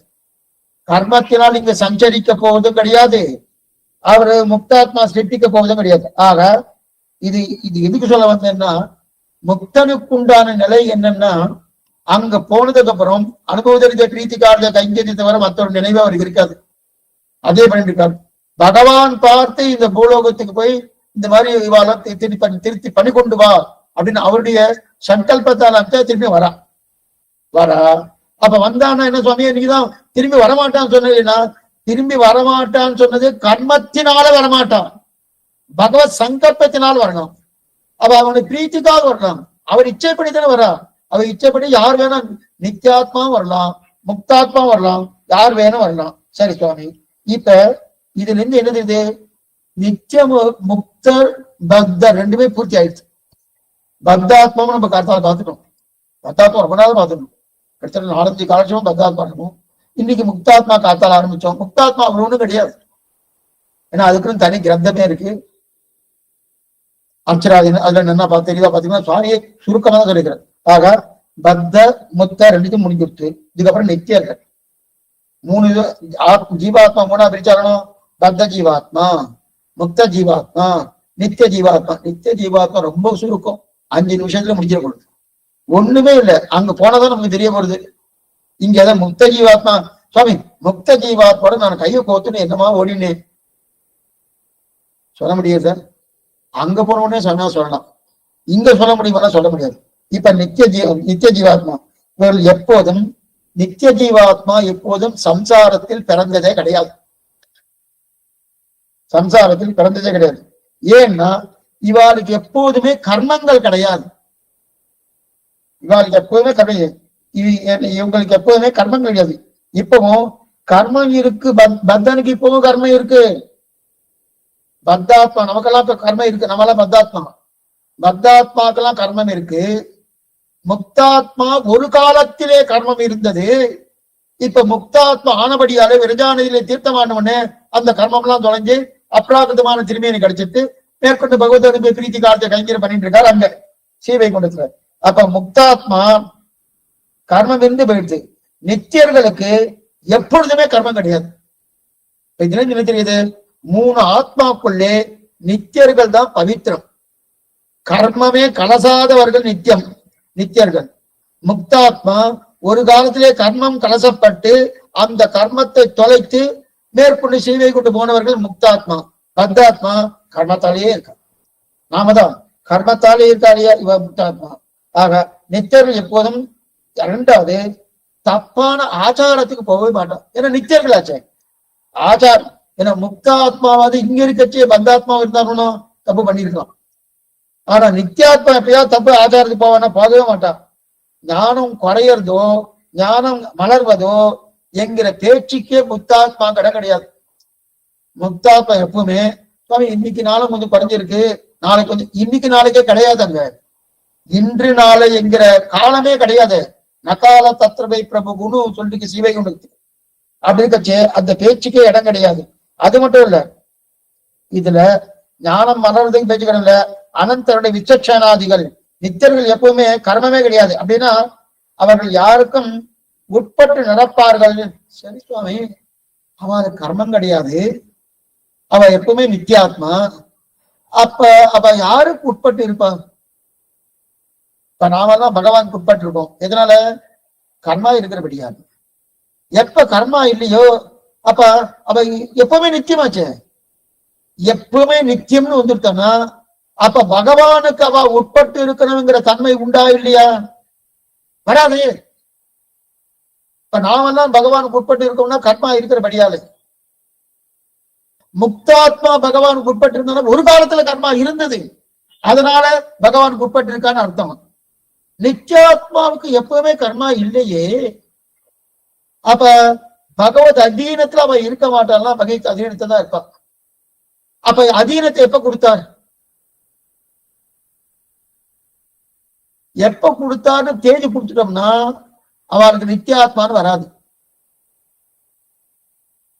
தேதியை கொடுக்கலன்னா அப்ப பகவத் அதீனத்தில் இல்லைன்னு அர்த்தம். 2 நல்லா சிக்கிட்ட பார்க்கும். பகவானுடைய அதீனத்தில் இருக்கணும். இப்ப புரியத்துக்கு சொல்றேன். இப்ப முக்தாத்மா பத்தாத்மா இருக்கச்சே பகவான் அதீனத்தில், இப்போ பகவான் அதீனத்துல தான் இருக்கா. இப்போ நித்தியாத்மா பகவான் அதீனத்துல தான் இருக்காரு. ஆனா அதுக்குதான் இப்ப விட பார்க்கணும், எப்படி அவளுக்கு பகவானுடைய அதீனம் கிடைக்கிறதுன்னு. இப்ப முக்தாத்மா வீடு கிடைச்சதுன்னா பத்தாத்மாவா இருந்தான். அதுபோல ஆச்சாரிய கடாட்சத்தால பகவானுடைய திருவடி பலத்தால நேர அங்க போயாச்சு. அதனால இப்ப முக்தாத்மா ஆயிட்ட பகவத் அனுகிரகத்தால நன்னா புரியறது, நன்னா தெரியுது. அதே போல பகவத் அனுகிரகத்தாலே நித்தியாத்மா ஆயிட்டா அப்படின்னு நீங்க சொன்னா என்னைக்கு சுவாமி இப்ப இந்த ஆத்மா முக்தாத்மா ஆயிட்டா என்னைக்குன்னு டேட் சொல்லலாம். சுவாமி நேற்று வரைக்கும் அவர் பத்தாத்மா தான் இருந்தார், முந்தானத்தை கிளம்பி போயிட்டார். கிளம்பி போனோன்னு வேற அவர் முக்தாத்மா ஆயிட்டார் அப்படின்னு சொல்லலாம். அதே போல நித்தியாத்மா என்னைக்கு சுவாமி ஆயிட்டார்? என்னைக்கு நித்தியர்களா? என்னைக்குன்னு தேர்ந்து கொடுத்தாச்சுன்னா அப்ப நித்தியர்கள்ங்கிற சப்தமே சேராது.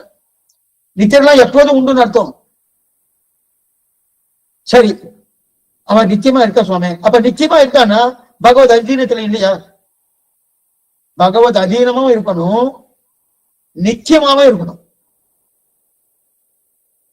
கூறத்தாழ்வாட்ட இந்த விசாரம் வந்தது. பகவத் அதீனமும் இருக்கணும், நித்தியமா இருக்கும். அப்படின்னா பகவானுடைய நித்திய சங்கல்பத்தால நித்தியாத்மாவா இருக்கணும்னு நித்திய சங்கல்பம் பகவான் பண்றார். அந்த சங்கல்பம் தான் என்னைக்கு சுவாமி? நித்தியம். நித்தியமே அந்த சங்கல்பம் பண்றபடியாலே அவன் நித்தியாத்மாவா இருக்கான். இப்ப தேடி குறிப்பிட முடியாது, சங்கல்பமே நித்தியமா எடுத்து, அதனால அவன் நித்தியாத்மாவா இருக்கான். அப்ப பகவானுடைய அதீனத்துக்கு உட்பட்டிருக்காலும் இவர்கள் நித்தியர்களாக இருக்கட்டும்னு பகவான் நித்தியமா சங்கல்பம் பண்றான். அது என்னைக்கு நித்தியம்? அப்ப நித்தியமா நித்திய சங்கல்பம் இருக்கிறபடியாலே அவன் நித்தியாத்மா. இப்ப பகவத் அதீனத்துக்கு கொஞ்சம் தோணும். இதுக்கு சொல்வதுல அவன் யாரு? அனந்தகளோட விசக்ஷனாதிகள், நித்தியர்கள் எல்லாம் கிடையாது. அப்படியானால் அவர்கள் யாருக்கு உட்பட்ட? பகவான் நித்திய இச்சா, நித்திய இச்சா. அவர்கள் எல்லாரும் எந்த தினத்திலிருந்து நித்திய ஆத்மா இருக்கிறார் என்றால் அவர் என்னைக்குமே நித்திய ஆத்மாதான் இருக்கார். பகவான் நித்திய இச்சையாலே நித்திய ஆத்மாவாக இருப்பார். அப்ப இப்ப சீவைகுண்டம் அது அப்படின்னா அங்க இருக்க நித்தியர்கள் அனாதி, பரமாத்மாவும் அனாதி, நித்தியர்களும் அனாதி, அனைத்தும் அனாதி, அந்தம் கிடையாது. அந்தம் கிடையாது. ஆனால் சம்சாரம் அனாதிதான்.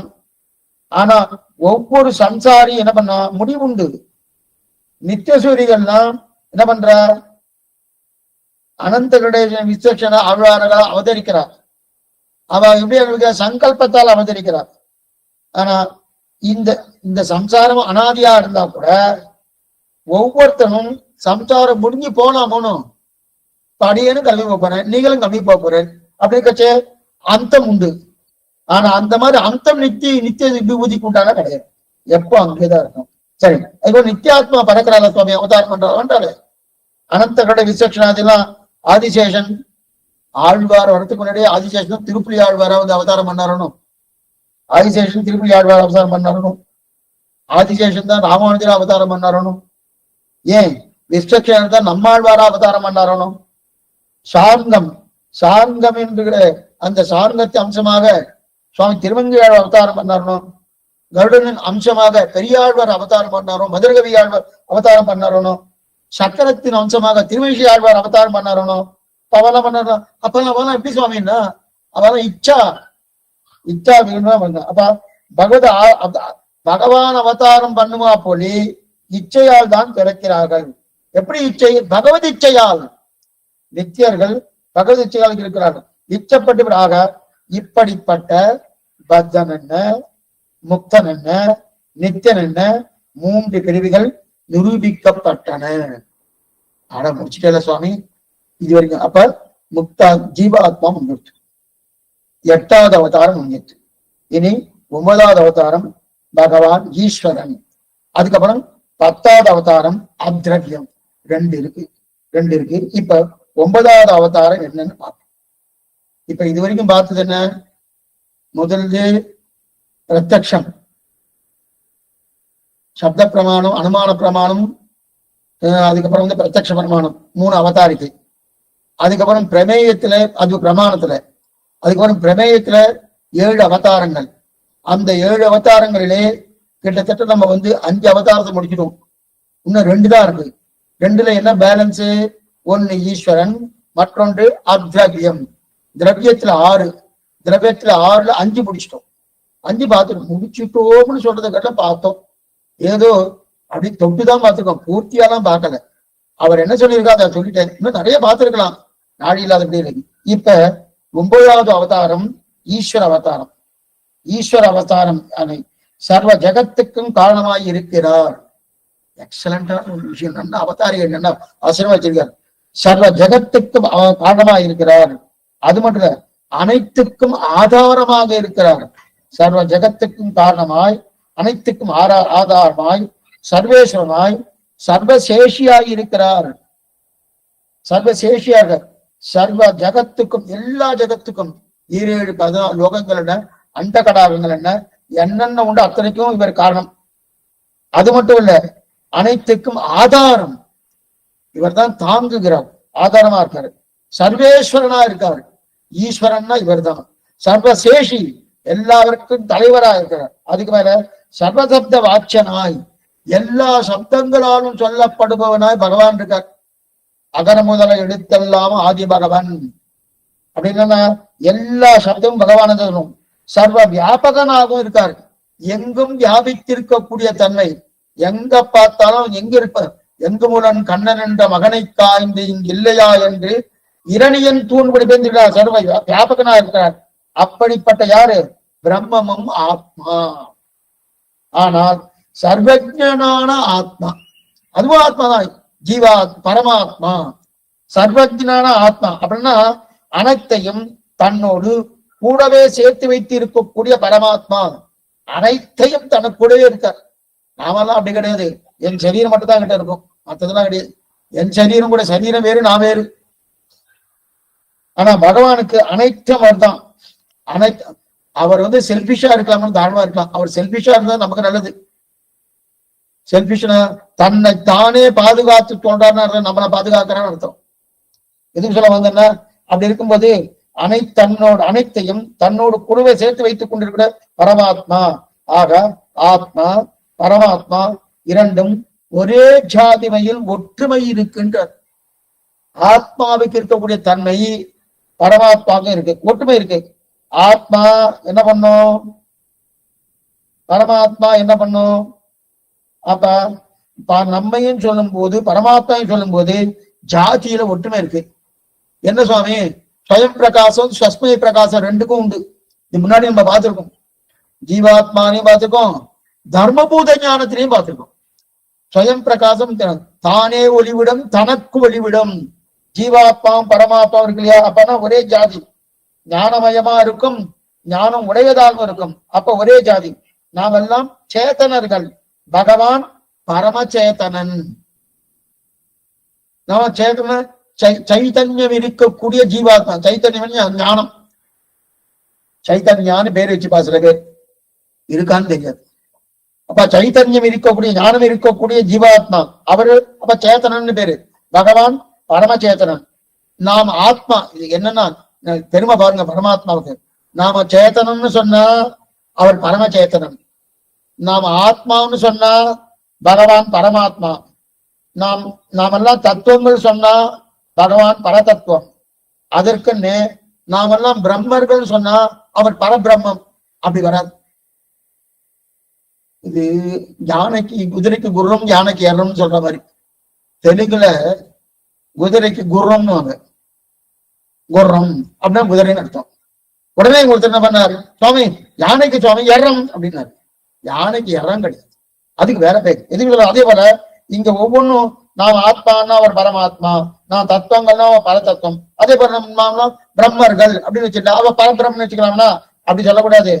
பிரம்மம் என்ற சப்தத்தும் நம்மோடு பொருந்தவே பொருந்தாது. பிரம்மம் ஸ்ரீமன் நாராயணன் ஒருத்தனுக்கே பொருந்தும் தவிர வேற யாருக்கும் பொருந்தாது. அதனாலதான் சரீரத்துக்கு பிரம்மம்னு கண்ணன் கீதையில சொல்லியிருக்கான். ஏதோ ஒரு சட்டுன்னு சொல்லிட்டான். ஆனா அது அநேகம் அது எடுக்கிறது கிடையாது. எடுத்துட்டோம், ஏதோ ஒரு அபிப்பிராயம் சொன்னா இருக்குன்னு வச்சுக்கோம். ஆனா அதெல்லாம் இப்ப பொதுவா பொருத்தாது. பிரம்மம் என்றாலே பகவான் தான் பிரம்மம், வேற யாரும் பிரம்மனா. அப்ப ஒரே பிரம்மம் தான், பிரம்மம் ஒண்ணுதான். அப்ப ஏன் பரபிரம்மம் என்கிறோம் என்றால் மற்ற யாரும் பிரம்மம் ஆக முடியாது. சொல்றா இல்லையா? இவா பிரம்மம், அவா பிரம்மம், அவா என்னன்னும் அவாவா இருக்கு. வணங்கும் துறைகள் பலபலவாக்கின்னு நாட்டினான் தெய்வபங்கம் நல்லதோர் எழுதனாலே காட்டினான் திருவரங்கன்ற மாதிரி அவாவா தங்கள் நெஞ்சில் தோணித்து ஒவ்வொன்றும் சொல்லிக்கிறார்களோ. அதனால ஒண்ணும் பண்ண முடியாதுன்னு தெரிவிக்கிறார். அப்ப மத்த யாருமே பிரம்மம் ஆக முடியாது. அப்ப ஒரே பிரம்மம் தனிமா தெய்வ தளிரடிக்கு புகுதல் அன்றி அவனுடைய நனிமா கலவி இன்பமே. தனிமா தெய்வம், தனித்தெய்வம் மாத்தெய்வம். நதஸ்யமஸ்ய அப்யதிகஸ்ய திருஷ்டதே. ஒத்தார் மிக்கார இளையாய மாமாய ஒத்தாய் எப்பொருட்கும் உயராய். தன் ஒப்பாரில்லப்பன் என்னப்பன் எனத்தாயுகளாய் என்னை தட்டவளாய் பொன்னப்பன் மணியப்பன் முத்தப்பன் விண்ணப்பனுமாய் விண்ணப்பன் மகிழ்ச்சோர் திருவெண்ணகர் சேர்ந்தாப்பன் தன் ஒப்பாரில் அப்பன் ஒப்பில்லாத அப்பன். அவர் உப்பில்லாத அப்பன் ஆகிட்டோம். அவரு பேரு ஒப்பு இல்லாத அப்பன். உப்பு இல்லை, ஒப்பு இல்லாத அப்பன் அப்படின்னு செய்தே.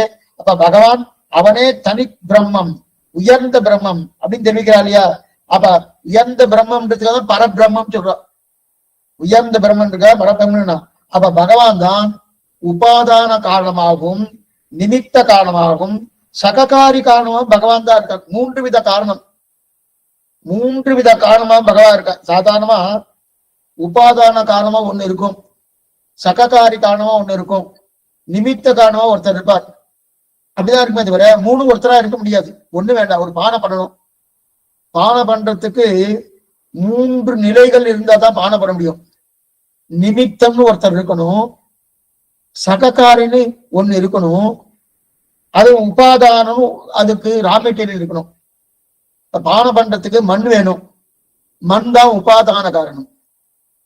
பானை பண்றக்கூடிய பாட்டர், அப்புறம் என்ன பானை பண்றவர், அந்த பானை கொயவர், அந்த கொயவர் வேணும்.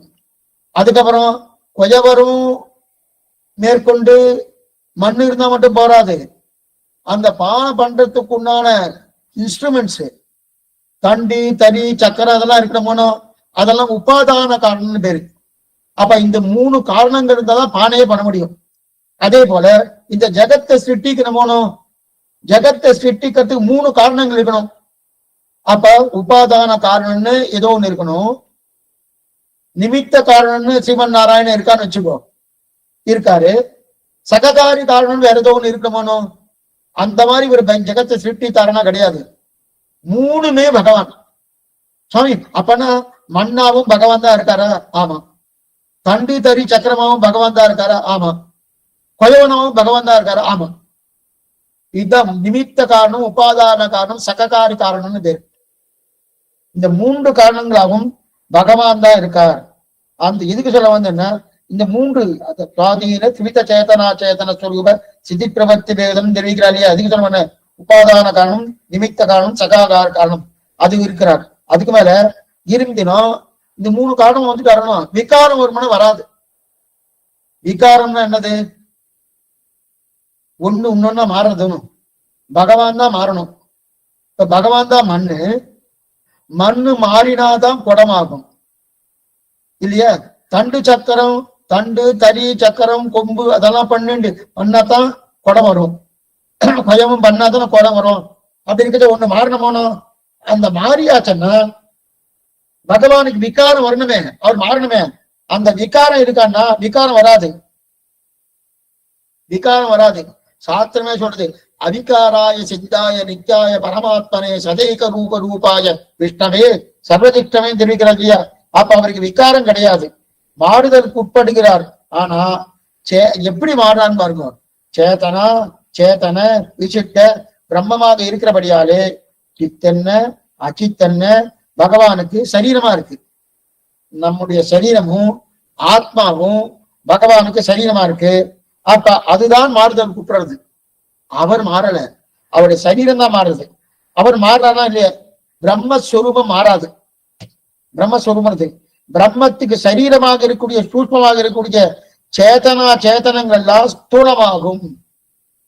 சேத்தன் பிரம்மத்துக்கு சரீரமாக இருக்க சூஷ்மமாக இருந்த சேத்தனா சேத்தனங்கள் எல்லாம் ஸ்தூலமாகும். அப்ப காரண பிரம்மம், காரண பிரம்மம் சூஷ்ம சேத்தனா சேத்தன விசிஷ்ட பிரம்மம், காரிய பிரம்மம் ஸ்தூல சேத்தனா சேத்தன விசிஷ்ட பிரம்மம். பிரியத்துக்கா சொல்ற. அப்ப மார்பு வராதுன்னா எப்படி சுவாமி அது வரும், குடம் வரும்? பிரியத்துக்கா சொல்ற. இப்போ ஒரு மனுஷனுக்கு 3 வயசுல ஒரு சரீரம் இருக்கு, 30 வயசுல ஒரு சரீரம் இருக்கு, 70 வயசுல ஒரு சரீரம் இருக்கு. இப்ப சரீரம் மாறித்தா அவன்கிட்ட இருக்கக்கூடிய ஆத்மா மாறித்தார். ஆத்மா மாறாது சுவாமி, அதே ஆத்மா, குழந்தை ஆத்மா அதேதான். பார்த்துக்கணும் நம்ம. ஜெயினம் தானே யானை ஆத்மா யானை அளவு, பூனை ஆத்மா பூனை அளவுன்னா. ஆனா சாஸ்திரம் அதை ஒத்துக்கவே இல்லை. ஆத்மாக்கள்லாம் ஒருபடிதான், ஒரே நிலையா தான் இருக்கும். அப்படி இருக்கச்சே யானைக்கும் அதே ஆத்மா தான், பூனைக்கும் அதே ஆத்மா தான், புழுக்கும் அதே ஆத்மா தான், நமக்கும் அதே ஆத்மா தான். அப்படிங்கிறத அந்த ஆத்மா மாறுறதா? மாறல. ஆனா 3 வயசுல இருக்கும்போது சரீரம் வேற மாதிரி இருக்கு, 30 வயசுல இருக்கும்போது சரீரம் வேற மாதிரி இருக்கு, 70 வயசுல இருக்கும்போது சரீரம் வேற மாதிரி இருக்கு. ஆனா ஆத்மாவின் பேர்ல சொரூபம் மாறுறதானா? மாறலையே. ஆத்மஸ்வரூபம் நிர்வீகாரம் தான். ஆத்மஸ்வரூபம் மாறுறதா? மாறலையே, நிர்வீகாரம் தான். அப்ப ஆத்ம சரீரம் தானே மாறுறது, ஆத்மாவின் சரீரம் தானே மாறுது. சரீரத்தின் மாற்றம் ஆத்மாவின் பேரில் பாதிக்காதா? பாதிக்கதா? பாதிக்கலையே. இப்ப என்னுடைய சரீரம் மாறிட்டு 5 வயசுல நான் இப்படி இருந்தேன், 20 வயசுல இப்படியோ இருந்தேன், இப்ப இப்படி இருக்கேன். இப்ப ஆத்மா மாறித்தானே? மாறலையே. ஆத்மஸ்வரூபம். அப்ப சரீரத்தின் பாதிப்பு ஆத்மா பேர்ல பாதிக்காது. பாதிக்குமா? பாதிக்காது. அதே போல சூஷ்ம சேத்தனா சேத்தனம் ஸ்தூல சேத்தனா சேதனமாக மாறுறது பரமாத்மாவை பாதிக்காது அப்படின்னு சொன்னோம். என்ன கேள்வி ரொம்ப முக்கியமானது.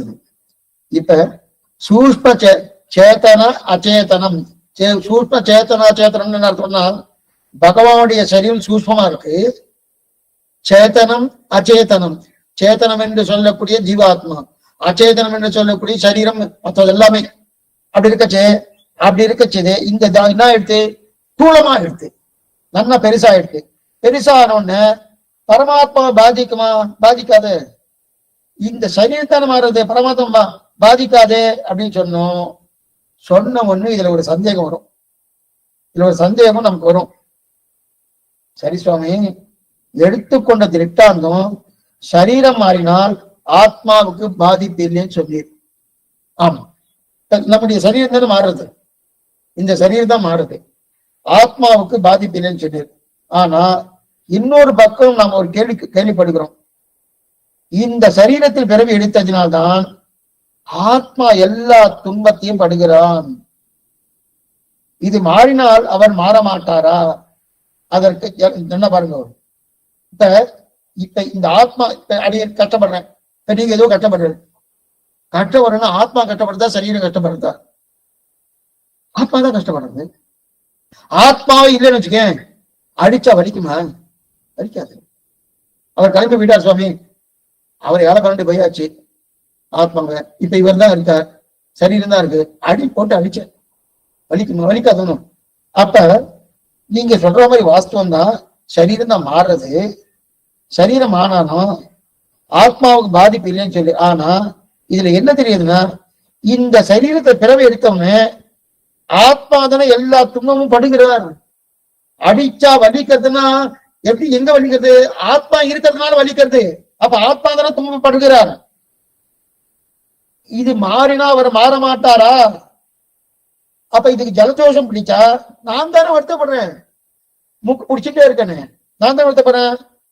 இதுக்கு அடிபட்டா எனக்கு தானே வலிக்கிறது, எனக்குன்னா ஆத்மா எனக்கு தானே வலிக்கிறது.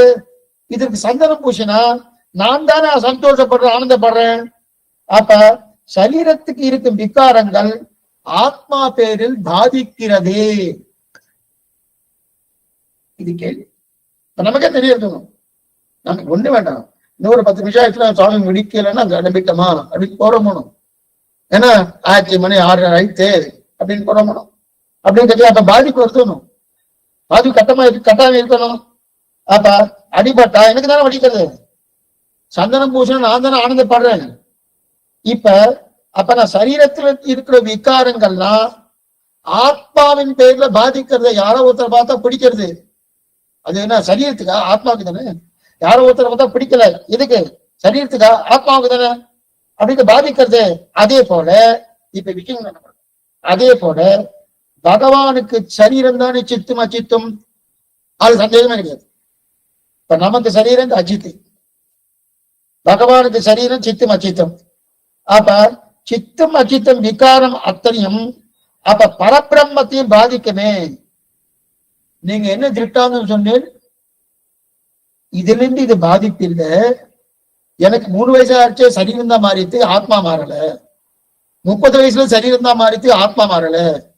70 வயசுல சரீரம் தான் மாறித்து, ஆத்மா மாறலன்னு சொன்னீர், ஒத்து விட்ட. ஆனா என்ன அடிச்சா எனக்கு வலிக்கிறது. எனக்கு வலிக்கிறது என்னன்னா ஆத்மா தான் இருக்கிறபடியாதானே வலிக்கிறது. அப்ப ஆத்மாவுக்கு அந்த பாதிப்பு வந்தோனும். அதே போல பகவானுக்கு இந்த சரீரமும் இந்த ஆத்மாவும் சரீரம், இந்த சரீரமும் இந்த ஆத்மாவும் சரீரம், ரெண்டுமே சரீரம் தானே. அப்ப அப்ப பிரம்மத்தையும் பாதிக்கும் தானே. ஏன்னா நீங்க தானே சொன்னீங்க திருட்டாந்தம். என்ன திருட்டாந்தம்? ஆத்மாவின் பேரில் பாதிக்காதுன்னு சொன்னேன். நான் பாதிக்க நிரூபிச்சுட்டேன், நீங்களும் ஒத்துட்டேன். ஆமா பாதிக்கிறது. ஏன்னா இது அடிச்சானா என்ன ஆத்மாவுக்கு தான் வலிக்கிறது, பாதிக்கன்னு ஒத்துவிட்டேன். இப்ப அந்த திருட்டாந்தமே தப்பா இருக்கு. அப்ப பாதிக்குதே பாதிக்குது. நீங்க என்ன சொன்னீங்க? பகவானுக்கு விகாரம் வராது, பாதிப்பு வராதுன்னு சொன்னீங்களே சுவாமி. எனக்கு அதுக்கு திருட்டாந்தம் என்ன காமிச்சேன்? இந்த வயசுல 30க்கு 70க்கு 3 வயசுக்கு இந்த சரீரம் எப்படி மாறுறதோ அந்த பாதிப்பு வராதுன்னு சொன்னேன். அதை ஒத்துங்க. ஆனா என்ன அடிச்சா அந்த பாதிப்பு இதுக்கு தானே வருது. அதே போல ஏதாவது விகாரம் அடிஞ்சிட்டா அந்த பாதிப்பு பரமாத்மா வராதா? வந்துதானே தீரும். ஏன்னா நீங்க எடுத்த எக்ஸாம்பிள் அது இருக்கே அப்படின்னு கேள்வி. ஆச்சரியமான சமாதானம் சொல்றார். அடுத்த வாரம் பார்ப்போம். ஆழ்வார் எம்பெருமானார் ரிலேஷனும் ஆச்சாரியம் ரிலேஷனும் பகவதான் திருவடிகளே சரணம். சந்தேகம் இருந்தா அவசியம் கேட்கும்படி பிரார்த்தனை.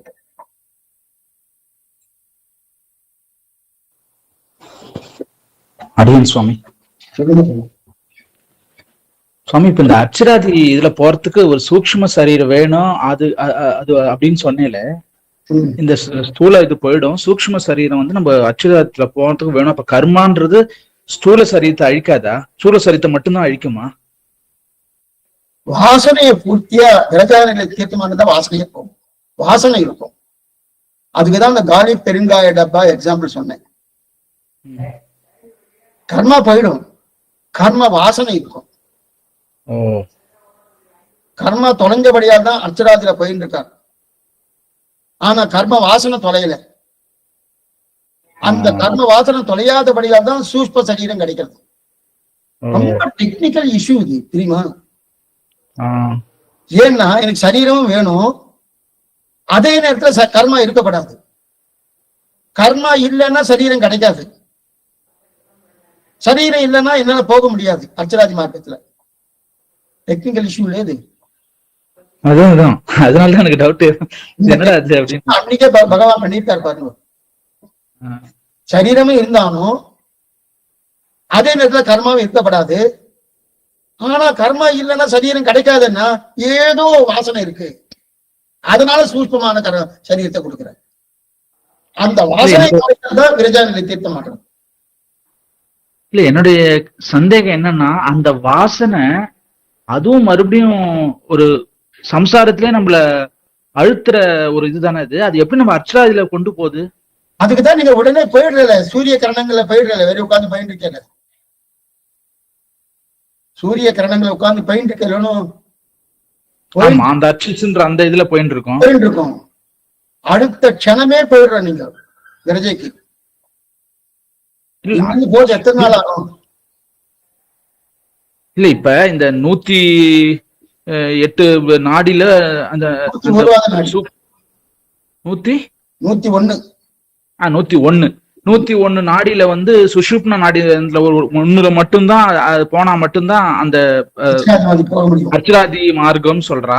அந்த கர்மா எல்லாம் கழிஞ்சிட்டு தான் போனோம். அப்ப அந்த வாசனன்றதும் கர்மாவுடைய இதுதானே. அது ஒரு சொச்சமிச்சம் நம்மள சம்சாரத்துல தானே போட்டு அழுத்தணும். அது பெருங்காயத்தை பூர்த்தி அடிச்சுட்டேன் டபால் இருந்து.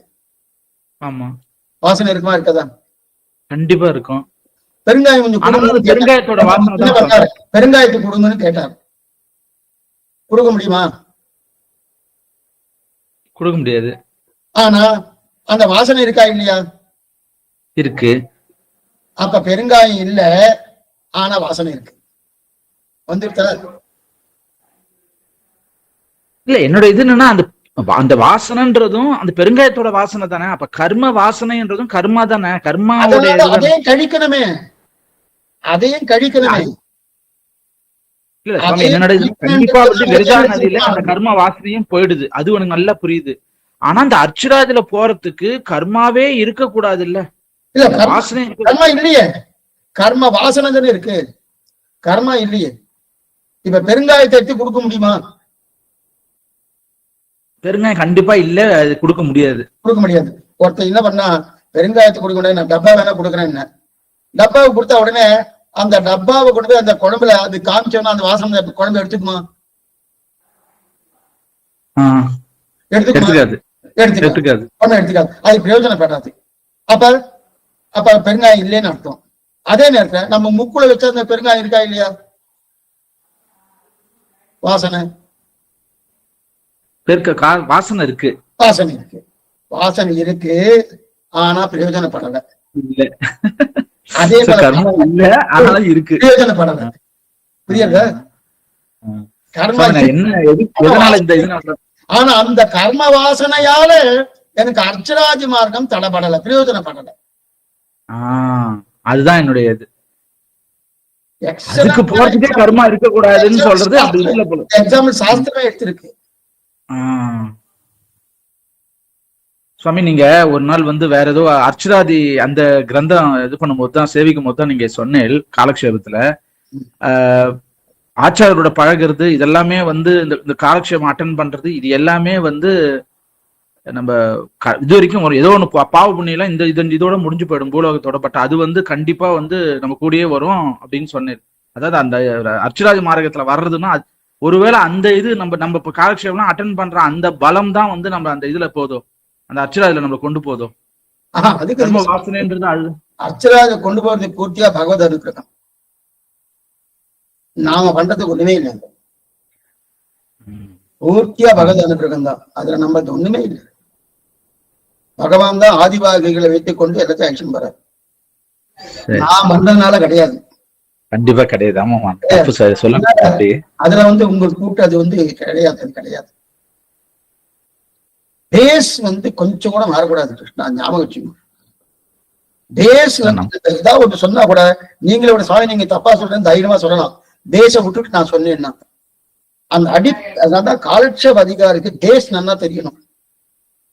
பேஸ் இல்லாம காலட்சேபம் பண்ணிட்டானா குழப்பம்தான் வரும், தப்பாதான் பேசுவோம். அடிப்படை ஞானம் இருந்தாகணும். அடிப்படை ஞானம் இருந்துட்டு வச்சுக்கேன், யாரா ஒருத்தர் அந்த வியாக்கியானத்தை தப்பா பிரிண்ட் பண்ணியிருந்தா வச்சுக்கேன், தப்பா எழுத மாட்டேன், முதல்ல பிரிண்ட் பண்ணியிருந்தா வச்சுக்கேன், உடனே அந்த தப்பா பிரிண்ட் பண்ணதே அப்படியே படிச்சு அப்படியே சொல்லிடுவா. அடிப்படை ஞானம் இருந்ததுன்னா இந்த பிரிண்டே தப்பாச்சே அப்படின்னு கரெக்டா ஞாபகம் வந்துடும். இந்த வார்த்தையை வரக்கூடாது, அப்ப இந்த பிரிண்ட் தான் தப்பு அப்படின்னு டிசைடே பண்ணுவா. அந்த காலட்சேப அதிகாரியே டிசைட் பண்ணுவா. அப்ப பேஸ் அடிப்படை ஞானம் முதல்ல இருக்கணும். அப்பன்னா என்ன அர்த்தம், நமக்கு சாஸ்திர வாக்கியம், வேதாந்த வாக்கியம், மீமாம்சா, அதே மாதிரி என்னென்ன வேதாந்த விசாரம் உள்ள அதெல்லாம் அடிப்படையா தெரிஞ்சு வச்சிருக்கணும். சம்பிரதாயம் தெரிஞ்சு வச்சு தெரிஞ்சு வச்சுட்டு காலட்சேபத்தை வச்சுக்கேன். அப்ப ஏதாவது அதுல தப்பா எழுதி தப்பா அவ கொடுக்க போறது இல்ல, பிரிண்டிங் ஏதாவது தப்பா விடுத்து இல்ல யாராவது தப்பா எழுதிட்டா வச்சுக்கேன், இது தப்புன்னு தைரியமா சொல்லணும். நீருன்னா அவரோட நீங்க யுத்தானா நீ தப்புன்னு சொல்றேன்னா பிரிண்டிங் தப்புங்க, இதோட ஒத்து போவாது, பொருந்தாம வந்துட்டு இருக்கா ஒப்புவாம தைரியமா சொல்லலாம். ஏன்னா அடிப்படை ஞானம், அந்த அடிப்படை பிரதானமா வச்சுக்கணும். அப்ப அடிப்படை வைக்கிறோம்னா எக்ஸாம்பிள் கூட பூர்வாச்சாரிகள் என்ன எடுத்துக்கிறோம் அதையே எடுத்துட்டோம் வச்சுக்கேன், தப்பே வராது. எனக்கு ஞானம் இருக்கு, நான் பார்த்து நான் எக்ஸாம்பிள் இந்த காலத்துக்கு தகுந்த எடுக்கிறேன்னா தப்பா போயிடும். கரெக்ட், அதுதான் முக்கியம். இது மட்டும் சொன்னாலும் காப்பி பண்ணணும். அதான் பெருங்காய டப்பா தான் கரெக்டான எக்ஸாம்பிள். அது கரெக்டான எக்ஸாம்பிள். அதனால எந்த பிரயோஜனம் இல்லை, ஆனா வாசனை இருக்கும். அது குழம்புக்கு பிரயோகப்படுமா படாது, ஆனா வாசனை இல்லையா, வாசனை இருக்கு, எதுக்கும் பிரயோஜனம் படாது. அதே போல இந்த கர்மா பயிர்த்து வாசனை இருக்கு, ஆனா எந்த பிரயோஜனம் இல்லை, ஆனா அதையும் தொலைக்கணும். அதை தொலைக்கிறதுக்கு முன்னாடி எனக்கு சரீரம் வேணுமோனோ அந்த வாசனையை வைத்துக் கொண்டு சரீரத்தை பெற்றுறேன், சூஷ்ம சரீரத்தை பெற்றுண்டு அங்க போன உடனே அந்த வாசனையை சேர்த்து தொலைச்சிட்டேன். என்ன லாஜிக் தெரியுமா? பியூர்லி சயின்டிபிக் ரீசன் இதெல்லாம். இன்னமும் விஞ்ஞானம் சொல்லிட்டு இருக்காரு, எம்பெருமான் விஞ்ஞானம் என்னமா ஆறுறது, இதெல்லாம் பார்க்கணும். Purely scientific reason. Super super, நல்ல நல்ல இது. அதான் அடிக்கடி இந்த பூலோகம் தான் 7 லோகம் மேல 7 லோகம் கீழே, அந்த 14 லோகம் ஒரு அண்ட கடாகம். இது வந்து பிரகிருத்தின்னு நல்லா புரியுது.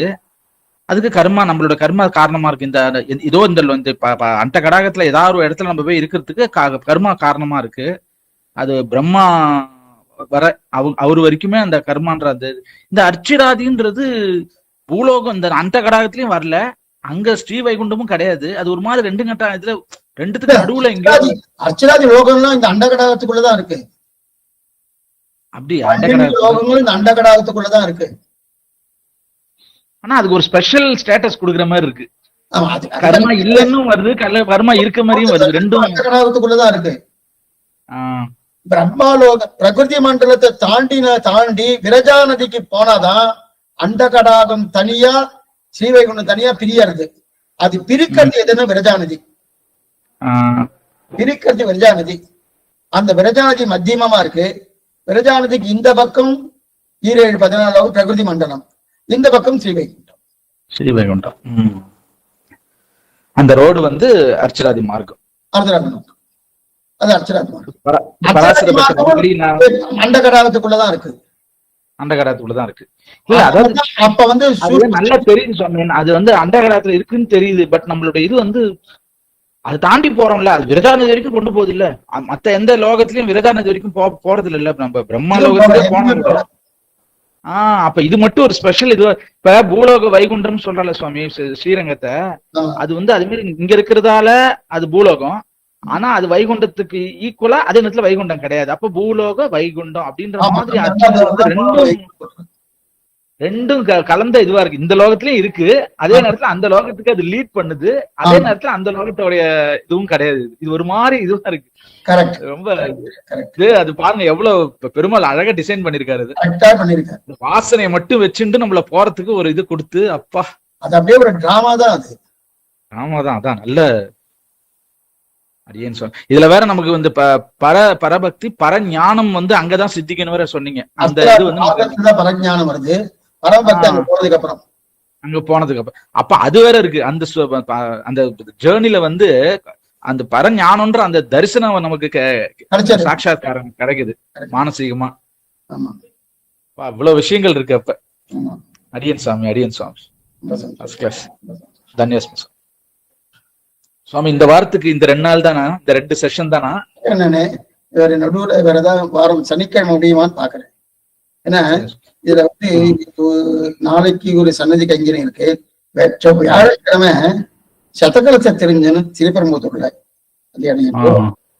அதுக்கு திருவாதிரை வியாழக்கிழமை அது இருக்கும். வெள்ளிக்கிழமை வந்து ஒரு சன்னதி கைங்கரியம் இருக்கு. சனிக்கிழமை அன்னைக்கு பாக்குறேன். எப்படி முடியும்? அடுத்த வாரத்துக்கு கொஞ்சம் அதிக படிவாங்க. போன வாரம் நல்லா ஒரு 3 நாள் கிளியரா பண்ணிட்டோம். ஆனா இன்னும் ஒரு மாசத்துக்குள்ள இது சாத்வரம் ஆயிடும். இன்னும் பேலன்ஸ் 2 தானே இருக்கு. ஆமா சார். ஈஸ்வரன் அத்வைதம் 2 தான் இருக்கு. ஆனா ஈஸ்வரனே ரொம்ப நாள் போகும் போல இருக்கு.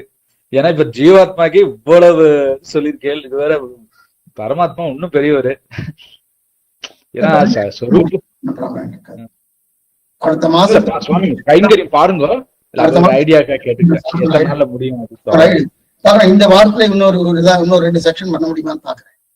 பாருங்க சுவாமி. அடியேன் சுவாமி. தன்யஸ்மி அடியேன் சுவாமி. தன்யஸ்மி சுவாமி. ஸ்ரீமதே ராமானுஜாய நமः.